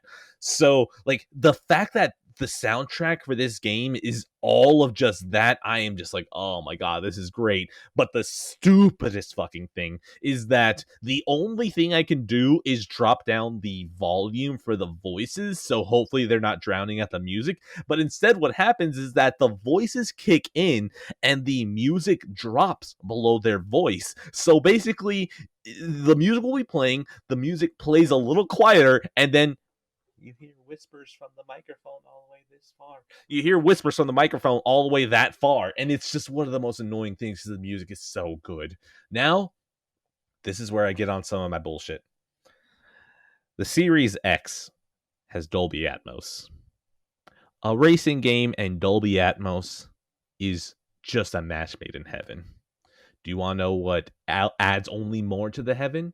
It's having Dolby Atmos for a racing game and then using the Elite 2 controller for the paddles on the back and then driving manual, and you use the paddles on the back to shift gears, so it's reminiscent of newer cars that have paddle shifters on the wheel. Now, personally, if it were up to me, I'd rather be shifting gears, literally with a shifter, but I can't get everything I want, so I will take paddle shifting on the controller or on a steering wheel. And you know what? It's been good. It's been Green Rat. Good. I love driving cars. I like going vroom. Not only that, the 2 cars that I'm driving, as soon as I bought the car, Forza lets you put on custom skins that people put on. the two most popular custom skins for the two cars that I got are Fast and Furious skins. How can I not just be enjoying this? I get to drive around in Brian's Supra from the first movie. I get to drive in his Skyline from the second movie. This is fucking dope. This is awesome. Oh my god, I just want to keep driving. And then Poot, the wonderful man. This man bought me the Hot Wheels DLC, and I just get to be a little child playing with these things and just feeling like it's Hot Wheels. Oh my god, this game is so fun. This is great. Ah, God, Forza Horizon 5. This is a great time. Good job, Xbox. You have 2 exclusives now. Oh wait, actually, no, this is on PC. Never mind. Your only exclusive still stays Halo 5. Your console is useless. Game Pass is hurting the industry out of 10. Xbot. Fine, the UI fucking sucks. The UI is garbage, okay? Why is it that anytime that I go into 120, the menu doesn't understand I'm in 120? It's not in HDR. Why the fuck is it when I'm in this main menu, there's ads on it? Why the fuck can't I just set my pins as the homepage? Oh, well, because we gotta show you that the entire fucking Assassin's Creed series is on sale. Go buy it now. Hey, do you want to see that fucking Morbius is for free on the Microsoft Store? Oh, wait, I forgot. Yeah, let's defend Xbox when they're the people who said, hey, a rental of Spiral from the Book of Saw, yeah, that's on us. Fuck Xbox. Xbox. That Forza Horizon 5, though, is like really fun, though. Yeah. Playing on Xbox. No, playing Xbox and using the Elite controller, inexcusable. So anyways, let's talk about Cyberpunk 2077. Now, oh baby, here we go. Incredible transition. Wonderful. Magnificent. Yes, I am playing this on an undisclosed platform, which I will Xbox, not mention. Xbox. Fucking Cyberpunk. Cyberpunk runs better on Xbox. I play it on PlayStation, you fucking Xbox. I will not discuss the platform. Xbox Series X. Hey, did you get that Xbox One disc and throw it into your Xbox Series X and it didn't play because it's not properly authenticating? Yeah, PlayStation wouldn't have that problem. PlayStation would never. Yeah, that never happened. Okay, so okay, sure. So first of all, I got to shout out Shane here because look, I bought this game at launch and I would have probably never played this game because I returned it. I was fucking pissed. It looked like shit. There were so many features missing. I was like, yeah, I'm not gonna play this game. But then Shane, in a package to me, sent one of those horrendous looking Cyberpunk steelbooks. And I was like, well, fuck. I'm like, if I have this steelbook, now I kind of gotta have the game. And I do want to play it again at some point. So I waited, and sure enough, it was on sale for like $20. And literally, I did buy it on Xbox, and I'll tell you why I did. It was $20 on either platform, but the PS4, when it first came out, like the PS4 version, even if you played it on PS5, the Cyberpunk there was significantly worse than the Xbox version. So I was just like, if that's going to keep up that trend, I'm just going to buy it on Xbox because I assume it's going to be better there. And that's why I did. Anyways, so fast forward, I finished Trails from Zero, and it was finally Cyberpunk time. I was actually going to start Cyberpunk before Trails from Zero, but Brandon generously gifted it to me. So I was like, well, shit, no, I got to play that first. But so Cyberpunk. I'm about 13, 14 hours in, close to 15 hours now, I guess. But I've been taking my time. I'm very, very early into the actual story mission still. I've been doing so much side shit in this game. And this game's pretty fucking good. I like it a lot. I do have issues with it though, but what this game is doing so far, and I feel like it's going to be big for me, is it's going to be a test of how I care about the narrative more than anything else. And I care about the story more than anything else. And even if I don't like the gameplay and the UI is a piece of shit and the menuing sucks, but that story though, if that's there for me, then it's going to hit. And that's what's hitting really hard for me. The story feels very mature and adult. It reminds me a lot of, I'm sorry, Ed, but it's headphones are out, headphones out. I know what the fuck you're going to say. It feels like a grown up The Last of Us 2 type story. And I really appreciate headphones that. are back in. I completely miss it. You're good. It feels really good for that. The side stuff, like all the side missions feel incredibly well thought out. There's stories for each one. It's not just go random junk, like pick up this and bring it back to me, sir. Like there's stuff to it. There's some interesting stuff that ties into the main story. And I love all that. The customization options, the graphics, the visuals of this game, everything's a treat to look at. It's just so expansive and there's so much detail in every corner tucked away. And it's just fucking awesome. I love that. Now, the actual gameplay itself, I think it's fine, but I really don't think it's anything special. And it's kind of annoying at times too. But what I've learned is I think the melee weapons are actually funner than the guns. Like I've just started going with the katana and just slashing people to death. That's actually pretty fun. So I'm definitely digging that. And I think that might be the way I go going forward. Um, and then I gotta say this though, the UI and the menuing system in this is fucking trash. Like it's clearly built with PC in mind. It's got the stupid cursor that you got to move around on the screen, and it's just overly complicated. The menu, like there's so many things they could have made easier with like one button clicks or something like that. You got to dig to get to, and like for instance, like they never tell you about crafting at all, and like 10 hours into the game, it's like, oh yeah, I should probably craft shit. And they don't tell you about it. It's hilarious. But yeah, so like I kind of had to learn and struggle around and figure all that shit out for myself. So, I mean, there's definitely flaws with this game still. And good Lord, it should have never released when it did. But it's finally in a state where I'd say, yeah, this is definitely worth playing at this point, especially for that great story. And I'm definitely enjoying myself. I swear that Shane is just the Cyberpunk fairy, because this man also gave me a copy, and then he also gave me the Cyberpunk Xbox controller. So like this man is just, if you told me that he worked for CDPR, I think I'd believe you at this point. When am I gonna play this one? Yes. No, that's all I got. Seriously, when the fuck am I gonna play this game? Win out of 10.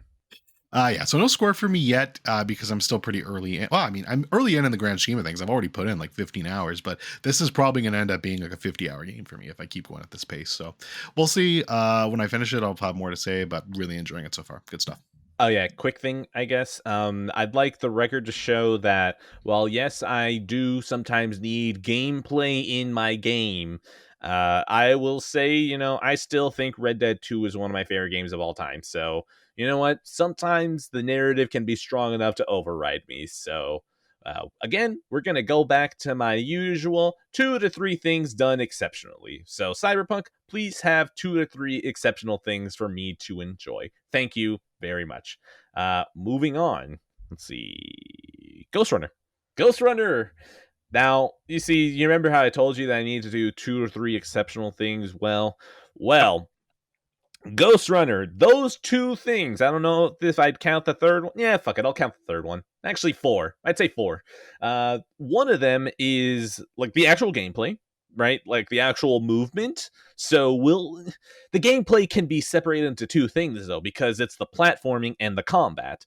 And both of these things are done so fucking well. Oh my god, it's like they took the trial run from Titanfall 2 and then just said, what if we made an entire game? And then another exceptional thing, which is the graphics and art style of this game are just so neon cyberpunk, which then feeds into the third exceptional thing, which is the music also fits that too. So it's like, oh my god, those are the 4 things, 3 if you really want to put the platforming and the combat together into one section of gameplay. So yeah, Ghostrunner fucks, man. This game is awesome. I loved running on walls. I loved the grappling hook. I love sliding down inclines and jumping over blades. And oh my god, this is such a good game that honestly the closest thing I think I've had to this is probably Doom Eternal, just because it has like that feeling of, this has enemies here, yes, but it's not really about killing them. It's about figuring out the process of how to take out these enemies and who you want to take out first. There are chess pieces and you are just the one that has to take them out as you go through. And man, Ghostrunner is so dope. If there's one thing that I hate, there's frequent moments in the game where it breaks you out of the running kind of platforming segments or the combat segments, and it throws you straight into puzzles.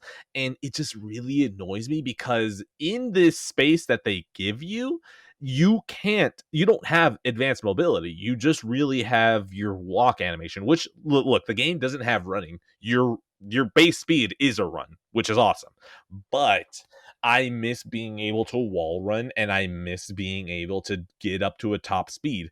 But when I can't wall run, I'm just like, I feel like I'm really locked to the ground right now. So yeah, my only thing is that the puzzles, they're really bad pace breakers. Like, just listen, this is going to be something that I bring up with Assassin's Creed Rogue later, but it's also reminding me of Spider-Man. If you have some good shit, use pace breakers as your character already. Don't pace break by just completely changing the game into something else. Just slow down whatever you're doing, and that's the pace break. I'm here to run. I am not here to solve puzzles. Let me just slice this man's face off with my sword, and I will enjoy you. So yeah, Ghostrunner, complete. I was playing it on the Gym Pass, but I also had a physical copy that I bought. And here's the thing, whenever I have a game that I have on disc, but it's also digital, I'll probably just download it. So then whenever I'm in the bedroom with the PS5, I don't go, shit, let me walk back over to the theater room because that's where the disc is. So yeah, the Ghostrunner, my copy, on the shelf now. I'm very happy to have it there. I will definitely be lending it out to other people in my family because it's not like they actually buy fucking video games, so I have to give them the key to find better shit. So yeah, Ghostrunner, incredible fucking game. If you enjoy some good, fast gameplay and slicing people up, how can I not recommend this game? Ghostrunner is fucking awesome. This is going to be just speed and momentum out of 10. Cool. Yeah, I have it for free on PS Plus, so maybe I'll try it one day. But I don't have anything else to say. So yeah, cool. Carry on. Happy Death Day. This is in 2017, directed by Christopher Landon, who has also directed Happy Death Day to You, the sequel, which I will be watching at some point. And also he made the horrible paranormal activities, the marked ones, which was really bad. And I didn't know he did. Sometimes we all need a paycheck. That is true. So this stars Jessica Roth. And some other names that I can't pronounce, so I'm not going to even try. Look, this was fun. I like this movie. I can definitely see, it's just standard horror fare. Like, this is the dumbed down horror where you're like, okay, I can start excusing a lot more stupidity here. And I had fun here. It's basically Groundhog Day, but what if Groundhog Day but horror? And they even fucking riff on that near the end of the movie, and like totally are like, yeah, we're just shamelessly copying that idea. So it's like, all right, cool. The worst part about this movie is Jessica Roth, who she's pretty attractive, but she's like 30 something years old, and she's playing a character who's like in fucking college. And I was like, okay, like this is like the hardest stretch for me this entire goddamn movie, because this does not make sense. In fact, a lot of the girls were like that. They just looked so old. They did not belong there. So that was like confusing to me. I didn't quite understand some of the casting, but otherwise, no, this was just a lot of fun. It's your typical horror movie, slasher movie. The ending was pretty predictable. I could see it coming from a mile away. I was like, all right, that makes sense. But I don't know. It was fun. I had a good time. There's some good kills. The baby face mask dude was kind of creepy. So I don't know. It was good. I liked it. Yeah, she looks like she had one kid and then went to college, and then in her Tinder profile puts MILF. Right? Exactly. Yeah, like you can tell, like, yeah, you look good, but you know, you want to know? I feel like I'm getting into murky territory. I feel like I'm just going to say bonk, but you definitely look older than you should be on campus. You're going to college because your first kid, you need to set a good role model for them. There we go. That was my exit strategy. The only way I would watch this is because I know that the second one apparently gets really schlocky with it, and that's pretty much the only reason I would watch. So yeah, probably never out of 10. It's a 7 out of 10 for me. Call me when you have 7 movies. I'll do it. Oh, do what? Oh, no. I said no. I was saying that to Happy Death Day. Call me when there are 7. Oh, okay. Yeah, I get it. I thought you meant for me to keep going. No, okay. No. We're still we're good. Happy Death Day. Please call me when you have 7 movies. I will watch all of you. Yeah, you spoiled that joke before I could get to Smile, so good job. I'm glad you couldn't use it there. It's okay. I will no, that's the thing. I'm still gonna do it for Smile. You think no. Smile? $100 million? Oh no, we're getting Smile 2, Smile harder. Whatever. Smile these nuts. Smile 3, the Tokyo Drift. I'm so in. Do you have a movie or a game? Oh, yeah. I'm hosting a show. Yeah, we're doing a podcast. A Plague's Tale Innocence. Oh, I got filtered. I don't Oh, you know. didn't like it? Okay, No, interesting. Okay, dude, go. I'm fine, man. I'm not in the mood for this. I Okay. don't want to, you're gonna love this. It's joystick forward for story, your favorite. Oh, I Um played this game, so I'm interested to hear did your thoughts. I did, you? yeah. Oh yeah, I didn't really like it, so I mean, I think it's fine. Really? I think it's fine. But you keep going. I'll tell my thoughts Oh, after. okay, all right. Yeah, well, I didn't expect that. Okay, I'm thrown off now. A Plague's Tale: Innocence. I don't remember how far I got. Maybe like 6 chapters in. I think I got like maybe a third of the game done. Which I know. I think apparently like there are some chapters that are like literally A to B, and then that's it. And it's like that's another chapter break. It's like, oh, okay, cool. I don't know, man. Like I honestly think that it was jarring that the graphics looked as nice as they did, but the animation work is like kind of subpar, which is kind of making me think that if maybe my issue was with budget, maybe I should go try the next one. Um, but yeah, I don't know. Like I was just following the story. I like the girl. I think the boy is actually terrible. Like I hate this little kid. And anytime that it's like, we need to save this kid, I'm like, I kind of don't want to. I just if we leave him to the rats, I mean like he'll be fine. Like it'll be okay. Three, two, one. I'm counting out to bail myself out so people think that what I just said literally wasn't a spoiler, but the kid, he has control of the rats. I'm not going to cut that out. So like there we go. You see, I've explained it for people who want to spoil it for themselves and people who actually listen to the spoiler tag. There you go. You're safe. I guess going back to the game now. Yeah, I don't know, man. I'm fine. The other thing I think as well is that I've been on I mean, me saying I've been on a movie kick probably feels hollow considering that you have 3 times the amount of movies this year than I do. But I don't know, man. It's starting to be a grating thing to me in a game when it's like, hey, it's the waist high wall that you can't climb over of video games, but narratively, I don't like it when it feels like, hey, we need to go to this person, and then you get there, it's like, oh no, the person isn't there. Go pick 3 flowers outside so we can summon them, and it's like this feels like you're just padding out the runtime. And there's something about a Plague's Tale where it just felt like, why are we padding this out? I don't feel like anything that's going on that you have me doing right now is interesting enough for me to want to keep going. Like, okay, the narrative is interesting enough to want me to keep going, but the fact that they just kept roadblocking it with more stuff to be like, oh, well, yeah, we could just get there, but oh no, we gotta stop here. We gotta do some puzzle aspects. It's like, I'm kind of wish that the game itself would get out of its own way because I don't like the gameplay enough to carry that. So now I'm looking entirely at the narrative, and the narrative keeps roadblocking itself before I get somewhere interesting. So, yeah, I'm fine, honestly. I looked up a summary of it on YouTube. I have no opinions about the story. That it was probably fine if I watched it in context. Watching a summary, I was doing homework, so if I went to the sequel, I wouldn't be completely lost. So yeah, a Plague Tale Innocence dropped out of 10. Yeah, so so I finished it. I forget how long ago it's been now. It's been a little bit been a while, anyways. Hmm. I don't even know if it was pre-podcast or post-podcast, but Hmm. I The think I'm in podcast has those. always been here. We have no idea anymore. Yeah. Dude, Um, I thought that I finished Black Ops 1 earlier this year, and then I look over and I realized that was last year. I was like, oh, God. yeah, sense of time is fucked with this thing. Hmm. Look, I guess I like it a little bit more than you because I did finish it, although I am more tolerable and finish more shit than you normally. That is true. Um, You put up with a Look, lot more bullshit than I do. I do. Here's my issue with the game. I actually liked it more, definitely more, the first half of the game. I feel like the gameplay in the first half of the game is a lot more stealth orientated. And I enjoyed that. I dug that. I feel the story is interesting. I don't think it's great, but it's interesting, and it kept me tugging along. I agree. The boy's a shithead. He can just die. I don't care.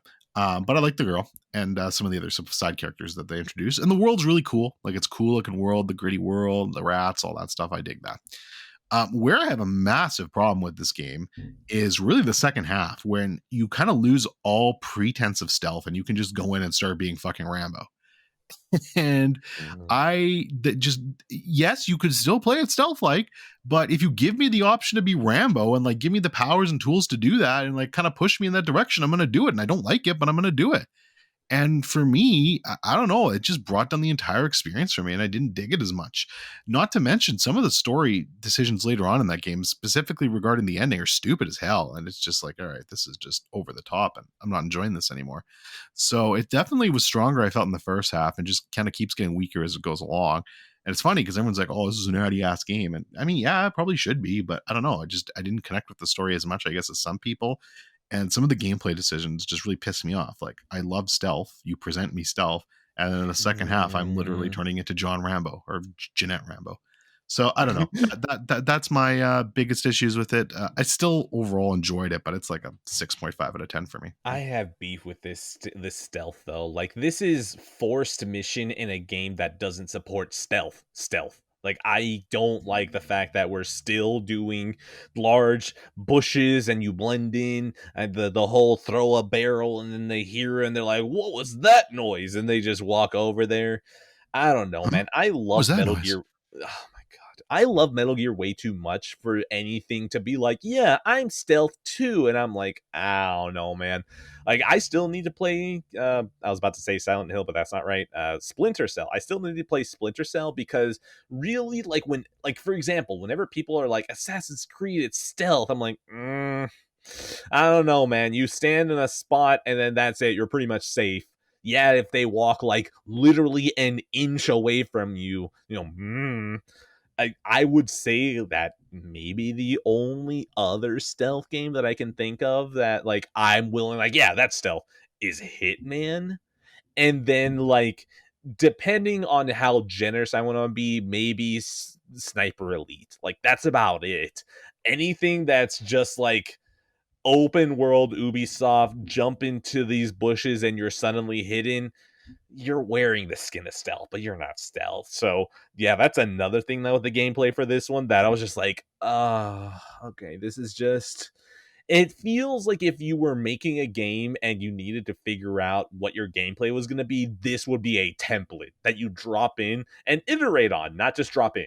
So yeah, no, this gameplay was not doing it for me. Although I will say though, I didn't leave until I destroyed people with rats. And now here's the thing. The rats were kind of reminding me of BioShock and Dishonored, where I can throw some sort of pest at people. So, like, whether it be bees or rats or crows, I just like any time that I can shoot out animals and murder people. So, that's always appreciated. So I'm kind of hoping the second one just lets me throw a tsunami of rats at people. And like, if you can do that, and I can do it pretty often, I might be in. Fair enough. All right, moving on. Hellraiser. This is from Clive Barker, famous. He's in a lot of shit, but yeah, Oh, he's a drummer, right?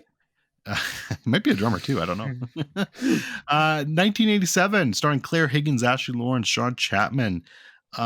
Pinhead, of course, is the most famous thing to come from Hellraiser. This is my first time watching it. I actually did want to watch the new one that was coming out too, but it's not in Canada, so fuck me, I guess.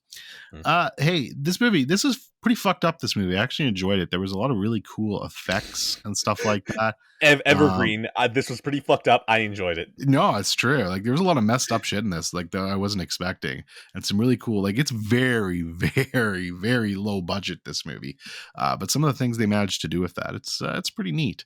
And I liked it. I liked it a hell of a lot more than I was expecting. It's not super scary or anything like that. It's more just kind of like a lot of like really gross horror and just stuff like that, and just messed up situations that these characters are in.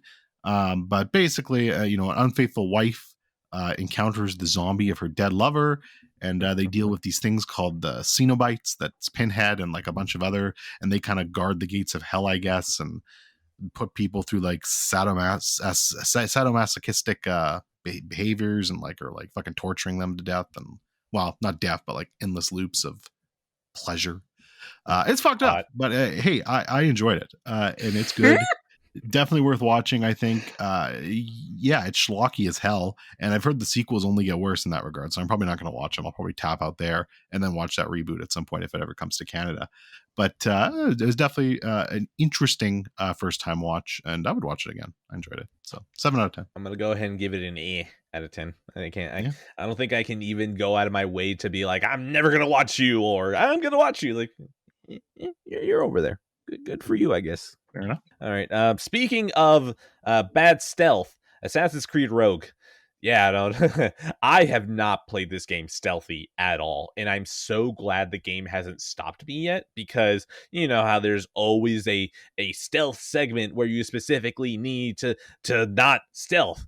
I think early on in the tutorial there was one that fails you automatically, but it was part of the tutorial, so it's like, okay, fine. In the main missions, I still haven't gotten any pushback, when literally the game's like, hey man, watch out. There's enemies everywhere. There's a bonus achievement of the mission to get 100% sync if you don't get caught. And I'm just like, fuck you. I'm not looking for the trophies here at all. I'm going to go ahead and just run through. So that's been fun. Oh yeah, I guess I should probably, that was my segue, but I should probably talk about Assassin's Creed more, Assassin's Creed Rogue way more broadly. Anyways, we're gonna have to go back. Assassin's Creed 2, Brotherhood, Revelations. I enjoyed all these three. There was a time where probably this series was my favorite. Well, no, because Metal Gear was still in my heart. Assassin's Creed was a good runner-up. And then 3 happens, and then 3 shattered any of my hopes in my life that I could ever be happy again. And then Assassin's Creed 4, people really like that one. I think Assassin's Creed 3 just wounded me so hard that I couldn't enjoy 4. And I think some of my bitterness, from 3 transferred over to 4, yes. But the other thing was that Assassin's Creed 3 just shit so hard on just the entire narrative that Assassin's Creed 1 all the way to 3 were building up on, that 4 being decidedly separate from all of that was pissing me off, because it's like, no, you go back and you fix this mess. You do not get to ignore it. And the game just goes, yeah. So yeah, that kind of pissed me off too.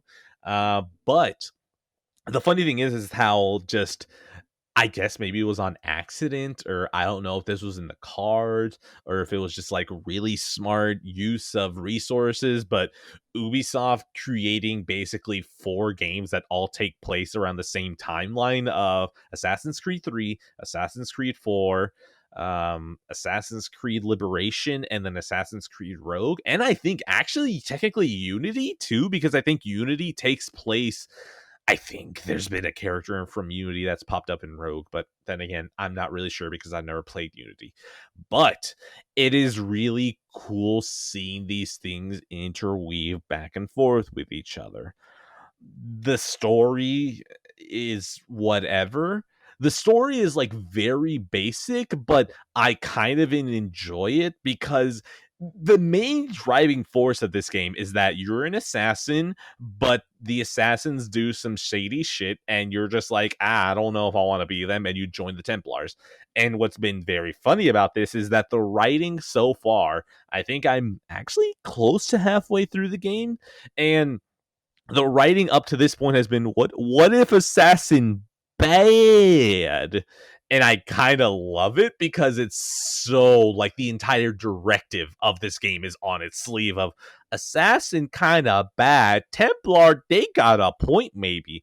And I want you to understand that the tone I'm saying that sentence feels so accurate to this game. Back to what I was talking about with Ghostrunner, about don't break the pacing of your game by just taking you out. Yeah, this game takes you out, and it fucking annoys me, because the game will just be like, hey, you can't play as this character, go turn on a server, we're gonna put you in a first person mode and just walk around. I'm like, I hate you, okay? If you, from Assassin's Creed 4, just obviously do not care, you don't give a shit about the present day, don't force me into the present day, okay? At least with Desmond, I know most people didn't care. I did, because I like the idea that Desmond was training to become an assassin in the real world, and then it just doesn't fucking happen. It happens for literally one mission in Assassin's Creed 3, and then he fucking dies. And it was the most annoying thing ever. So Assassin's Creed Rogue and just all these games, stop pulling me. into the present if you don't give a shit about the present, okay? Because at least back then, it seemed like you care. It's obvious you don't. So, Assassin's Creed Rogue, yes, I'm glad I don't have to stealth. The ships are fun. I forgot just how arcadey these ships are. Like, they're like, yeah, we're a pirate ship, but also, if you drop anchor really hard, you'll be able to turn your entire ship in about 10 seconds. No fucking way that it happens with a real ship, but like it's an arcade ship navigator, I guess, because like driver isn't really the right term. So yeah, Assassin's Creed Rogue, I've actually been enjoying this. The music is absolutely huffing the fumes off of Assassin's Creed, the Ezio trilogy, and the fact that Ezio's Family, that song, specifically from Assassin's Creed 2, was so good that it became the series theme after that is, oh my god, I fucking love it. So yeah, even it being a knockoff of just all the music we've already heard, look, I will take that over you trying something completely different and it's bad. So yeah, Assassin's Creed Rogue, I never expected I'd get here, but at least the good thing is that my score is still true, which is Ubisoft still hasn't made a good game since 2015 out of 10. Yeah, my score is Ubisoft out of 10. Understandable. Your turn. Oh, all right. I'm going to talk about Watcher now. This is a 2022 movie just released this year, directed by Chloe Okuno, who, after clicking on her, bonk, actually, she's pretty cute. But anyways, this stars another very cute, attractive lady in Makia Monroe, who was also in It Follows. Great actress. This was a little bit of a surprise for me. So I'd heard a lot of buzz about, well, Speak No Evil, which was also a Shudder exclusive. And then Goodnight Mommy, which isn't a Shudder exclusive, but it was on Shudder. And this Watcher is a Shudder exclusive, and this was my favorite out of all three of those movies. I actually pretty much really dug this more than I thought I was going to. Really simple concept: serial killer stalking the city. Julia, a young actress who just moved to town with her husband, notices a mysterious stranger watching her from across the street, and that's it. What transpires is something very Hitchcock-like. It feels like Hitchcock and Polanski kind of mixed into a bag with some of those themes. It's not nearly as good as those, don't get me wrong, but those kind of similar themes to it and ideas. And it creates her really interesting. She's in a foreign country, so she's like a fish out of water. She doesn't speak the language. Her husband does, so everything else is kind of up the tension because of that. And yeah, I mean, I like it. Like there was like, usually I've been bitching about people making dumb decisions. Not so much in this one. Like everything was pretty smart, and I thought she acted exactly how I would act in a situation like that, and it was really good.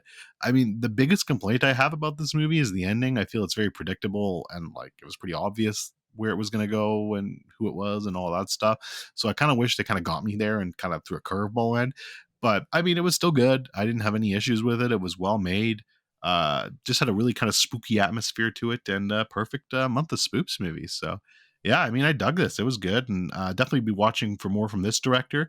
The other thing she did was a short for VHS, which I've watched the first one of those, but I've never watched any of the other ones. They're horror anthology movies. So I'll have to check those out at some point. But yeah, that's only everything she's ever really done. So this is her first, I think, full feature length. So she's definitely on my watch list for the future. And Makia Monroe, I'm a big fan of her. So I'll definitely have to check out more of her stuff. I am absolutely extremes when it comes to horror. Either give me the absolute worst shit with high entertainment value, or give me elevated art. That's it. That's it. That's my score out of 10. All right, my turn.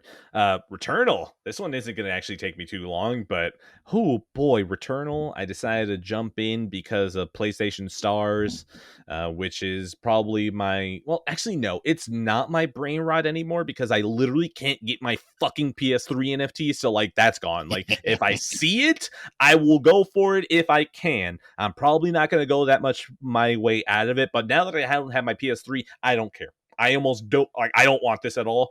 Call me whenever the PS3 is available to me, and I'll go ahead and do it. But yeah, Returnal was part of one of the Stars things that you needed to do, and I just started playing it for a little bit. You know, I was like, okay, maybe I need to boot into the game a little bit for it to count. It didn't, but then I went back and I played some more, and then I forgot that the Tower of Sisyphus is there, and Baby. oh Crack. my god, this is crack on a stick. Oh So my good. god. Even just saying it right now makes me realize, man, I haven't played in a while, you know? Anyone else scratching their neck at the thought of the Tower of Sisyphus, or is that just me? And Ah, it's just like, mm, oh my god, this game. This game, I can't fucking believe that they just introduced this as a free update. Because yeah, this literally alone would be good enough for me to recommend people of like, you can just play this. If you buy yeah. this game for like $40, this is so worth it. So like Yeah, and there's like Returnal. no ending to Oh, it. So like, you can't get filtered by the difficulty of it, right? You can just keep yeah. trying to go up the tower and beat your score. So I mean, I still hate the first person segments because I'm like, I just want to run yeah, around you and could just shoot skip things those. and move. Can you? Yeah.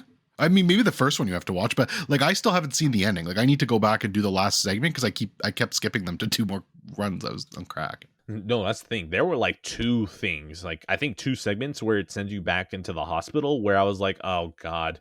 And I turned around and it wouldn't let me leave. And I was like, oh. Well, once you're in the hospital, you can't leave. But I'm pretty sure, like maybe the first one was mandatory, but I'm pretty sure after that you actually have to go initiate it. Like you have to No, click on but the both bed of them. there. No. One time during a Oh, run, that's I weird. died and it sent me back. Oh, that's weird. I never had that happen. So maybe they changed that with the patch now. But yeah, I never had to do that. So Hell, or maybe my best friend, when I handed in the controller, he went over to the table. I that's don't know. possible. Yeah, I don't know. They like I said, they might have changed with the patch, but I don't like the first one. I think might have been mandatory, but after that, like I literally like I was so addicted to the mode, I started skipping them because you have to go over that bed to start it, and I started skipping them just because I keep wanted to do more tower runs, and I know there's one final one waiting for me, and I still haven't done it. So Okay, God, I hope so. But like, ugh, I just want to keep playing it. But also, it's like, I look Returnal, very fun. You will find great use for short-term games and like little quick hits later on. For now, focus on actually beating a game. And so far, Assassin's Creed Rogue, I'm just trying to make that my focus. Like, can I just knock out this game? Because honestly, I mean, I know for sure Assassin's Creed Rogue was buried because it came out at the same time as Unity, and Rogue was stuck on the previous gen. So, like, I know that game can't be that long. So, yeah, Returnal, I'm itching. I'm itching. I just, ugh. Drugs out of 10. yeah, it's good Also, shit. the I need to best get game of the gen out of 10. yes, yeah, no, it's a 9 out of 10 for me. It's easily my favorite game of the gen so far, and yeah, I look forward to whatever Housemarque does next. Besides the big ND, they're probably the studio I'm looking forward to seeing what they're doing next the most. I'm not All going to right, acknowledge that. Naughty Dog, Mean Who? Girls, Naughty Oh, Dog, Girls. Mean Girls, directed by Mark Oh, Waters. no, Mean Uh, Girls is good, though. I know, right? Starring Lindsay Lohan, Rachel McAdams, Tina Fey, Lacey Chabert, Amanda Seyfried, Lizzie Kaplan. So many bonkable names here. I mean, Mean Girls is just fun, man. So I bought the steelbook for this. It was only $18. It's Blu-ray, but whatever. I mean, I like this movie. This movie's just super fun. It's very rewatchable. It's very quotable. Everyone's having a blast here. This is before fucking Lindsay Lohan got addicted to crack and went crazy. So she looks Mhm. great here and is having fun here. And yeah, I mean, this is just just a classic movie for the time. So I mean, there's not much else I have to say about it. It's just one of those movies that everyone I think should watch. You're gonna have a good time with it, and you'll definitely be left with some amazing quotes. Excuse me. I agree with everything what you said. Mean Girls is such a fun time, but again, it's comedies. It's really hard to talk about them without it just devolving Yeah, into quotes about the movie. So, my score is going to be Mean Girls, handshake emoji, giving the girls something to quote while the guys quote the other movie in 2004. Handshake emoji, Anchorman out of 10. that's good. It's a 7 out of 10 for me. Good stuff. All right. Parentheses 500 parentheses days of summer. So, out of the collection, the next four movies that I talk about, they were in my collection. They were rewatches. Only one made the cut. It's Sicario. Let's just. Why the fuck am I gonna have tension? Like, what? Oh, find out later on in the episode. It's Sicario. Sicario is the one that stayed. 500 Days of Summer does not make the cut. I still enjoyed it, but my guiding factor with my shelf is that when I point at that thing, I want that to be my top X amount of movies of all time. And I don't feel Saw three, like four, five, 500 six, Days. seven. Yes, actually. Yes, I would. Yes, absolutely. Yes. No, you don't understand though, because Uh, they're all in one case. I have no problem just copying them and being like, all of these movies are one spot. It works.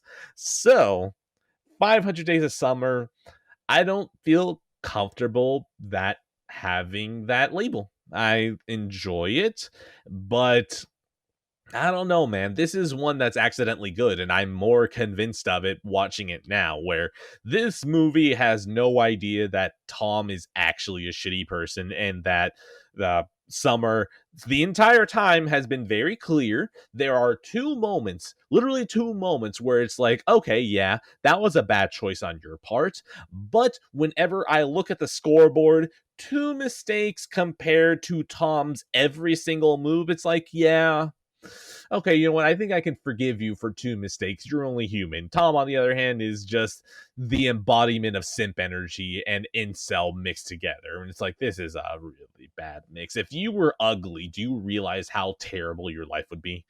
But yeah, 500 Days of Summer, I enjoyed it. I hate the ending. I hate the ending because like they were so close to understanding that Tom is a terrible person, and then they give him a reward, which means that he is going to be continually enabled to be a terrible person. So yeah, no, no, I still a good movie though. Just you can tell that no one understood the direction that this movie was actually supposed to go.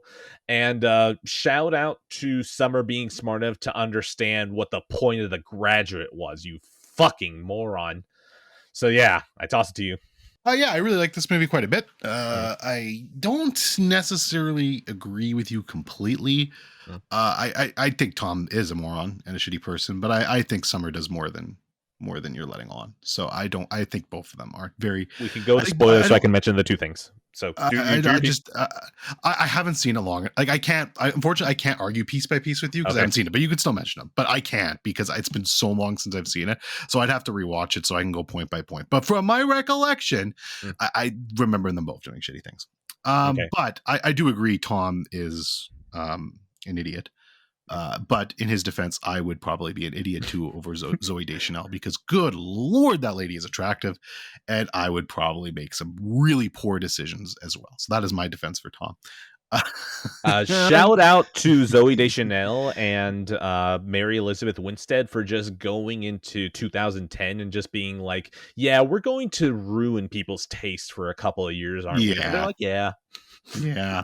But then also, if what you're saying is completely accurate, I think the ending works too because it's just like, okay, here's this other attractive girl, and he's just gonna make the same stupid fucking mistakes because he's an That's why I idiot. hate it. That's why I So hate I it mean, like because let him live his own Groundhog Day of stupidity, and live in that world, I guess. But I gotta rewatch it because maybe it'll change on a second viewing. I don't get me wrong, I know Tom's a moron too. I just feel like she was kind of a bitch too, but I could be wrong. So all right, I'm gonna go 3, 2, 1 on this yeah, go ahead. because like, and so Yeah, 3, 2, 1. So the two mistakes that Summer does, one is that she actually kisses Tom first and prompts him to then go into full simp energy. That's the one mistake. The other one is that she goes back to him after he punches that dude, and she literally goes back to him, which that's the mistake. But then like, now that I think about that scene again, honestly, I kind of want to shave off half a point there because Tom basically tries to define the relationship with her again, and then she just goes, "You know, I don't want to do that. We're just doing this." Like, she is. Then I go back to the beginning of the movie where Tom's friend is like, "Holy shit, she's a dude. She's a dude." And so I go back to it and it's like, okay, so as a woman, you're doing some shit that a dude would do, but you're also like, that's the thing. If you gender swap this, and if it were a dude constantly telling the girl, hey, we're not doing anything serious, like if you were completely upfront like that, like most guys wouldn't be upfront like that. They would just lie to you and manipulate you the entire time and then hit you with that instead of being upfront with saying, I don't want anything serious. So once I started thinking about gender swapping, I was like, okay, yeah, no, Summer's kind of scot free. But then if you gender swap Tom, Tom becomes the crazy ex that you don't want. So Yeah, just also the reason why I hate the ending is because the ending is like, Tom, you are so close. You are so close to understanding that your life doesn't need to revolve over finding the one. And then he starts reading the signs. He reads the stars. He's like, summer was the one. And then he realizes it's all bullshit. And then he starts thinking that there are signs again for autumn. And I'm like, you idiot. You were so close to enlightenment and you threw it away. Yeah, men do be stupid though. Okay, yes, absolutely. Yes, men Yeah. do be stupid. And when you throw Zoe Deschanel in there, that's like a 10 times multiplier right there. Yeah, no doubt. Yeah, so 8 out of 10. I gotta rewatch that one day though, and we'll see where we go. So yeah, the main reason why I was thinking of keeping this one was going to be because it's the first Blu-ray I had. But let's be honest, the shelf isn't supposed to let me have favorites, really, I guess, even though that's probably the wrong phrase, because literally the shelf is my favorites. So like, I guess outside of the movie preferentialism, there we go, that feels better. Cool. Did you give it a score? Yeah, I'm pretty sure I gave it a score. Good, cool. Army of Darkness, 1992. Oh, God. Sam Raimi, Bruce Campbell. Oh, yeah, so I got my 4K Steely, which, by the way, gorgeous Steely. This is one of the nicest Steelies I've seen in a while. Not just because the actual like the artwork, which is great, but this is a really premium feeling. Like it's like a 4-disc set, and it's got these really nice, like, you know, sometimes they have like the really like cheap, flimsy, like flippable things in there. Like this one's like really sturdy, and it feels like it's made of like some different kind of plastic. Like it's really premium feeling. I don't know. Like they just obviously put like a lot of care into the set, which is nice. But yeah, there's like 4 different discs here, 3 different versions of the movie. Like it's really cool and just like chocked full of special features. So really good release. Looks gorgeous. Like this is another movie that's like really fucking ugly when it first came out, and intentionally so at some points, but just very low budget Sam Raimi stuff. But man, it looks gorgeous in 4K, and they did such a good job at keeping it. It still looks dirty, like it still looks like gritty, like it should, but it looks clean, if you know what I mean, like that 4K cleanness.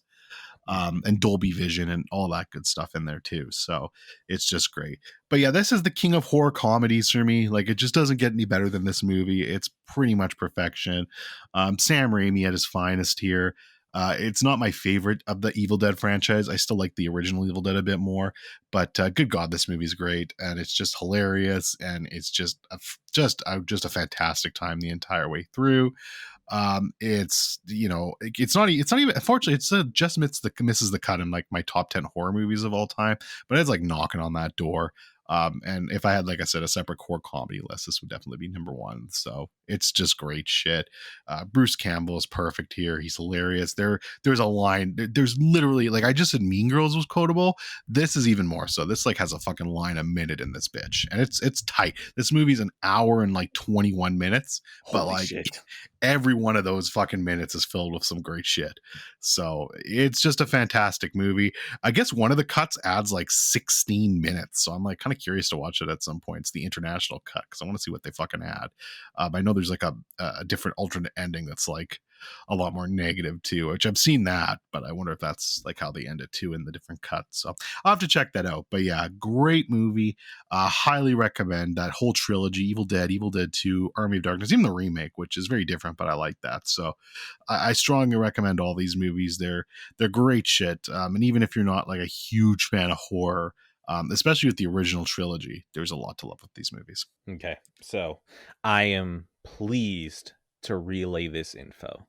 After Barbarian, and after hearing that my wife, like, she was like, yeah, no, that was fun, but I don't know if I would call it a horror. And when she said that, I was like, oh boy, we're in. If she didn't count Barbarian as horror, we are so fucking, we got the green light for Sam Raimi. Let's go. So I am happy to say that for Prime Day, or whatever the hell they want to call it, it's Prime Day. Evil Dead 2 in 4K was $10. And so I finally said, okay, I'm going to look for Evil Dead 1 properly. I'm going to buy Evil Dead 2, and I'm finally going to watch the series. So when you brought up Army of Darkness, I was like, oh my God, I actually have something to say instead of going, who knows when I'll watch it? It's October. So I kind of would like to watch Evil Dead. Also, This is bittersweet. Let's hit the sweet first. I was able to find a DVD copy of Evil Dead 1 very easily, the original cut that came out from 2002 on DVD. And I was like, okay, perfect.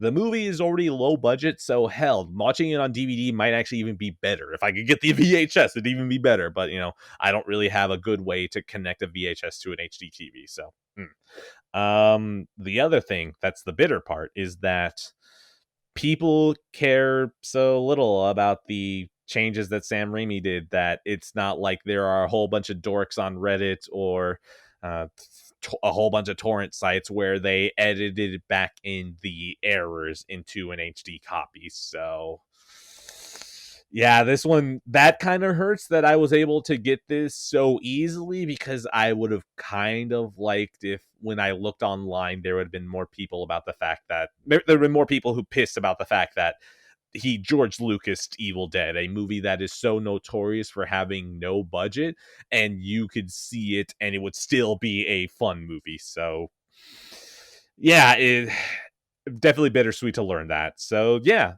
this will be watched sooner rather than later for once. I can actually say that. So yeah, probably by next episode out of 10. Well, at least Evil Dead 1, not Army of Darkness. I can't move that quickly. Yeah, great. I can't wait for you to watch those movies. They're fantastic. So I literally cannot wait. You'll enjoy them. Mm-hmm. Your turn.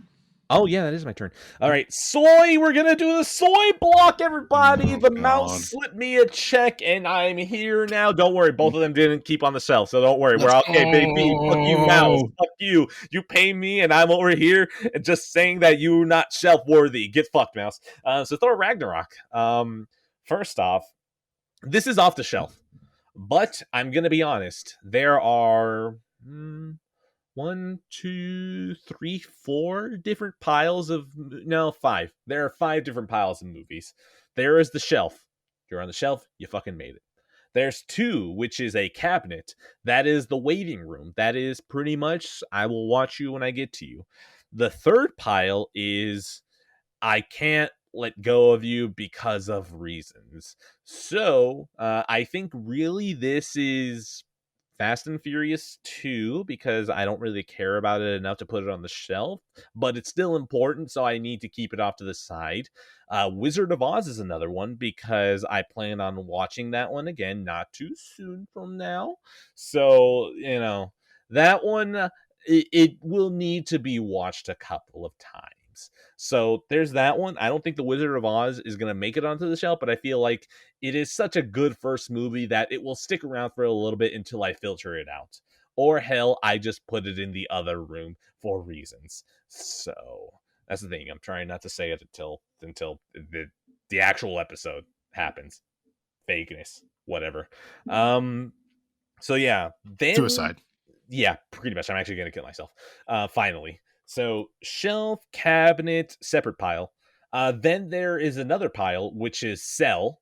That's pretty much what's getting filtered out already. That's there. And then there is an elite cell pile. Thor Ragnarok is going into the elite cell pile because I have the steelbook for that one. I have the dope ass red Thor on the cover. And that one, right now, I think it's trending lower towards like 50 when it used to be trending about 80. So I don't think this one is ever getting a reprint. Like at this point, if Infinity War and Endgame came out and they didn't reprint it, it's done for this one. This one isn't getting a reprint. So I want to sit and wait until I see the market get worse, so then I can sell at a good high point. Because at this point, I don't think the price is going to drop lower. It's probably going to go up. So yeah, Thor Ragnarok is still in the house. It is just going to sit there, and hopefully I can trade bait it or sell it enough to buy a better steelbook. So yeah, Thor Ragnarok. That was a lot of logistics, so let's move on from there. Thor Ragnarok. I'm going to say that this one got Captain America Winter Soldiered for me, where even though I don't think I've watched a Marvel movie entirely since about Spider-Man No Way Home, and that was I think literally the only movie I've watched. No, both Spider-Man movies. are the only ones that I watched after Endgame. So I am firmly out, but I've been on the periphery of so much Marvel shit, and then the wave of making fun of Marvel has actually kind of infected this movie. And then not only that, the reason I brought up Winter Soldier is that I feel like the fact that so many movies after Thor Ragnarok basically kind of became Thor Ragnarok, it's like it made its every movie after made Thor Ragnarok feel less unique, and it kind of annoys me because Winter Soldier felt unique until eventually both of these movies were kind of the same cloth, but both of them at their core are just Avengers it. I read that in an article so long ago. But basically, the argument is that the reason that some of these movies work as well as they do is that they just use the playbook the Avengers set out, which is here is your cast of characters, and this is how we're going to get people into this world. So just Avengers it, just get a group together. Thor Ragnarok, the Avengers here are Thor, Valkyrie, Hulk, and Loki. So there's your group right there. Now, I don't know, man. These jokes weren't hitting that much. Like I could still look at them and be like, yeah, that's a good one, even though I'm not laughing. But I will say that the scene where Loki, the famous meme of Loki going, I've never met this man in my life. I was drinking water, and that was stupid of me because I literally had a speed take from how quickly they edit over from Thor going, Loki, tell him. And then Loki goes, I've never met this man in my life. And he says it so nonchalantly that I just spit out my water. Like my robe was wet. I was like, damn it, you fucking got me, movie. The action is whatever. I'm fine. Thor Ragnarok. Honestly, the first act is so good because it feels like it establishes its tone very quickly. And one thing that I want to mention as well is that I actually kind of like Anthony Hopkins' moment in this movie because they let it sit for a while. And then not only that, I like that Thor actually has an arc in this movie where even though he is definitely dumbed down more in this movie to kind of fit the comedy better, he isn't dumbed down because this is the movie that he finally just is up on everyone's shit. Like he just knows, okay, Loki, you're going to continuously fuck me over. I still love you and still care about you, but I just cannot trust you. And honestly, you're probably going to be proud of me because I don't trust you anymore. And he's like, oh shit, well, yeah. And he was right. He was right. It's a movie that kind of bothers me that it works. It works, but it just seems like Marvel itself has diluted it by constantly doing the same thing. So now instead of being Thor Ragnarok, it becomes MCU episode 22. So yeah, Thor Ragnarok, I'm fine. I'm fine. My score is going to be that soundtrack be very 80s though, and it's hot out of 10. Now, do you want to speak about Thor Ragnarok before I go about Infinity War, or do you want to just end up talking about both of them when we get there? Well, I'll do both. So just go ahead and do Infinity War, and I'll bundle them together and talk about both. Got it. So Infinity War, this one actually was like really close for me wanting to keep it, but I don't know, man. This is a point where whenever I'm teetering on the edge, I will take anything that I can get to make me not want to keep it. So my thing that pushed me over the edge here is that Disney Plus, you fuckers, I hate you for having better versions on your streaming service than on the 4K disc. Maybe not better. Let's just say comparable. Because I can tell you right now, a 4K disc has better audio than streaming. I can hear it. I can hear it on Disney Plus that the audio is quieter. And along with it being quieter, it sounds like there's less definition. Like I can tell that there are different sounds that are hitting me as hard. And on a 4K disc, I don't ever have that. I know that all my 4K discs are around the 65 to 75 volume. And that's like 75 volume. I'm saying like when I want this shit to hit. But Thor Ragnarok, I kept this shit in the high 70s because it just wasn't hitting as well. And when I knew that they were impactful sounds, it just didn't hit as hard. It was still Atmos, so thankfully I could still hear it on the ceiling. So I was like, okay, cool, all right. I'm talking about both movies when it comes to this, right? By the way, Thor Ragnarok. I mean, both of these movies on Disney Plus have IMAX scenes on Disney Plus. Avengers Infinity War was filmed entirely in IMAX.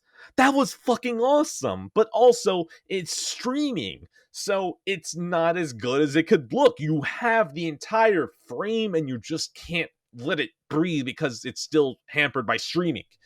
Ugh. Anyways, that was a good deciding factor in me being like, Avengers Infinity War, I liked it, but am I gonna keep it?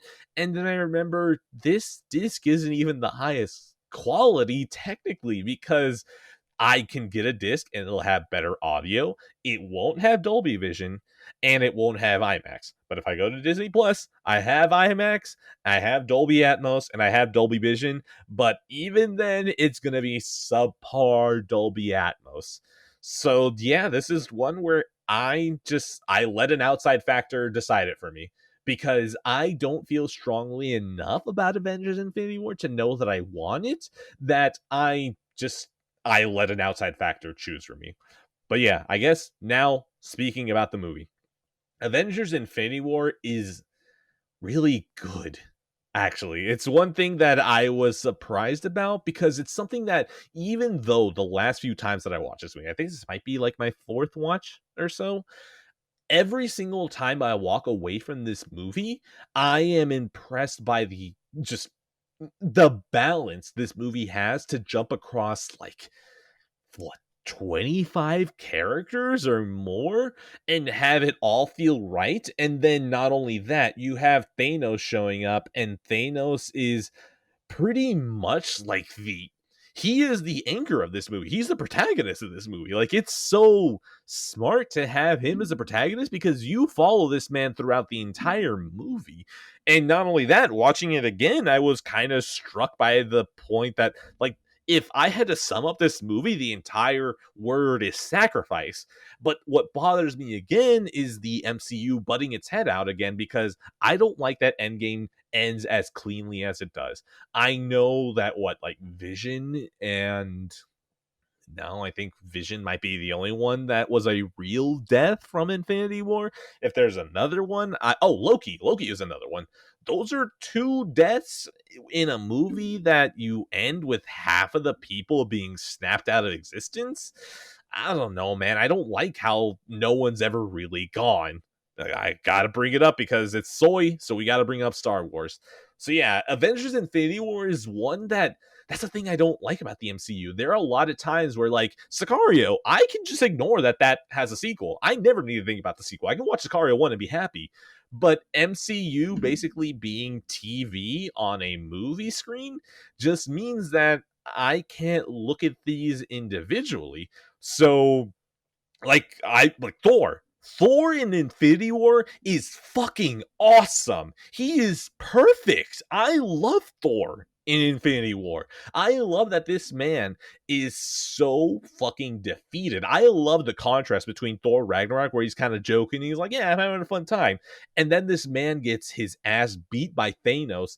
And then you have a great scene between him and a fucking raccoon, where Thor is just listing off every terrible thing that's happened to him. And I'm like, oh my God, yeah. Dude, your life sucks. And it basically feels like his entire goal of this movie is to beat Thanos' ass for bringing that all out of him, that his mom is dead, his dad is dead, his brother is dead, and it's all over for him. Half of his people are dead because he couldn't protect them. Thor's arc in this movie is so good, and then I have to remember that Endgame turns him into a joke. See, there we go. This is another thing and then I'm never gonna watch Thor: Love and Thunder. I do not want to watch that fucking movie, and especially now watching Infinity War again, there is zero chance I ever want to watch that fucking movie. So, yeah, Infinity War is another victim of the MCU, where I think maybe if Endgame actually was just the ending, I might be softer on Infinity War, but that's the thing. Infinity War, I'm still impressed by it. I still think that this is towering achievement is too strong if I can give it like a step below that. an impressive feat. There we go. I feel comfortable with those words. I feel like Infinity War is an impressive feat of script writing and filmmaking because of the way that they balance all these different um not even tones, just how they balance all of these different storylines going on at the same time. Uh, but yeah, Infinity War. God, fuck the MCU out of 10. Yeah, so Thor Ragnarok and Infinity War, they're both in the category of movies I really like, but I don't think I will ever watch them again. And I feel like if I watch them again, I'm gonna get more down on them. Maybe I'd be wrong. I still, especially more so, I think Thor Ragnarok than Infinity War. I still really feel strongly positive feelings about Infinity War. Ragnarok's gone down a little bit over time. I still really like it though. And I feel like I just feel scared to rewatch either of those, because I just can't stand Marvel anymore or any of the bullshit they do. So yeah, I don't really want to say much more. MCU schlock is soy face, and I'm over it. Yes, I'm watching Andor. I get it. Hopefully, I don't like it. I don't want to be. And the nice thing is, it's standalone, and they're only doing a couple seasons. So unlike Marvel, it's like if I wanted to watch Daredevil, God forbid, I'd have to fucking watch She-Hulk and all this other bullshit, which they can fuck right off with. At least with Andor, I can just watch that. I don't need to watch anything else. So, yeah, no, I'm good on MCU shit. I cheered. I did a soy myself when I heard they were not going to stay on your shelf. I soyed hard, and was very happy. So, yeah, fuck those movies. Fuck the MCU to 10. Great score. God, it actually genuinely makes me sad because Infinity War, like Thanos, is such a good protagonist. Like he is a terrible monster, and like he's not that bad. He just wants a peace and quiet. Like the moment when he kills Gamora, I was like, shit, this is really well done. I mean, like fucking Josh Brolin, like this man committed. And then in contrast to the MCU shit again, I know there's been so much negativity about the MCU, but Thanos should be like right next to I was about to say Jack Sparrow, but that's not right. The other guy, the tentacle guy. He should be right next to that, and he should be right next to the T-1000 in like stunning special effects that will stand the test of time, because I never questioned it throughout this entire movie. There are some questionable scenes. Like there's a wide shot where he picks up Benicio del Toro, which Sicario, lol, seeing those two together, where it's like he picks him up and they have like this weird motion blur on Benicio del Toro, and he throws him, and it's like, yeah, sometimes it gets dodgy, but I can forgive that because Thanos doesn't look bad ever. So like if most of the budget went to him, at least I can see where the money went instead of thinking where the fuck the money even went. So yeah, Infinity War, I think I respect it more than I like it, and I blame that entirely on the MCU. So say your piece and then go to your next movie. That's it. I'm done. So okay, see you. All right. So second to last movie here, we've got Invasion of the Body Snatchers.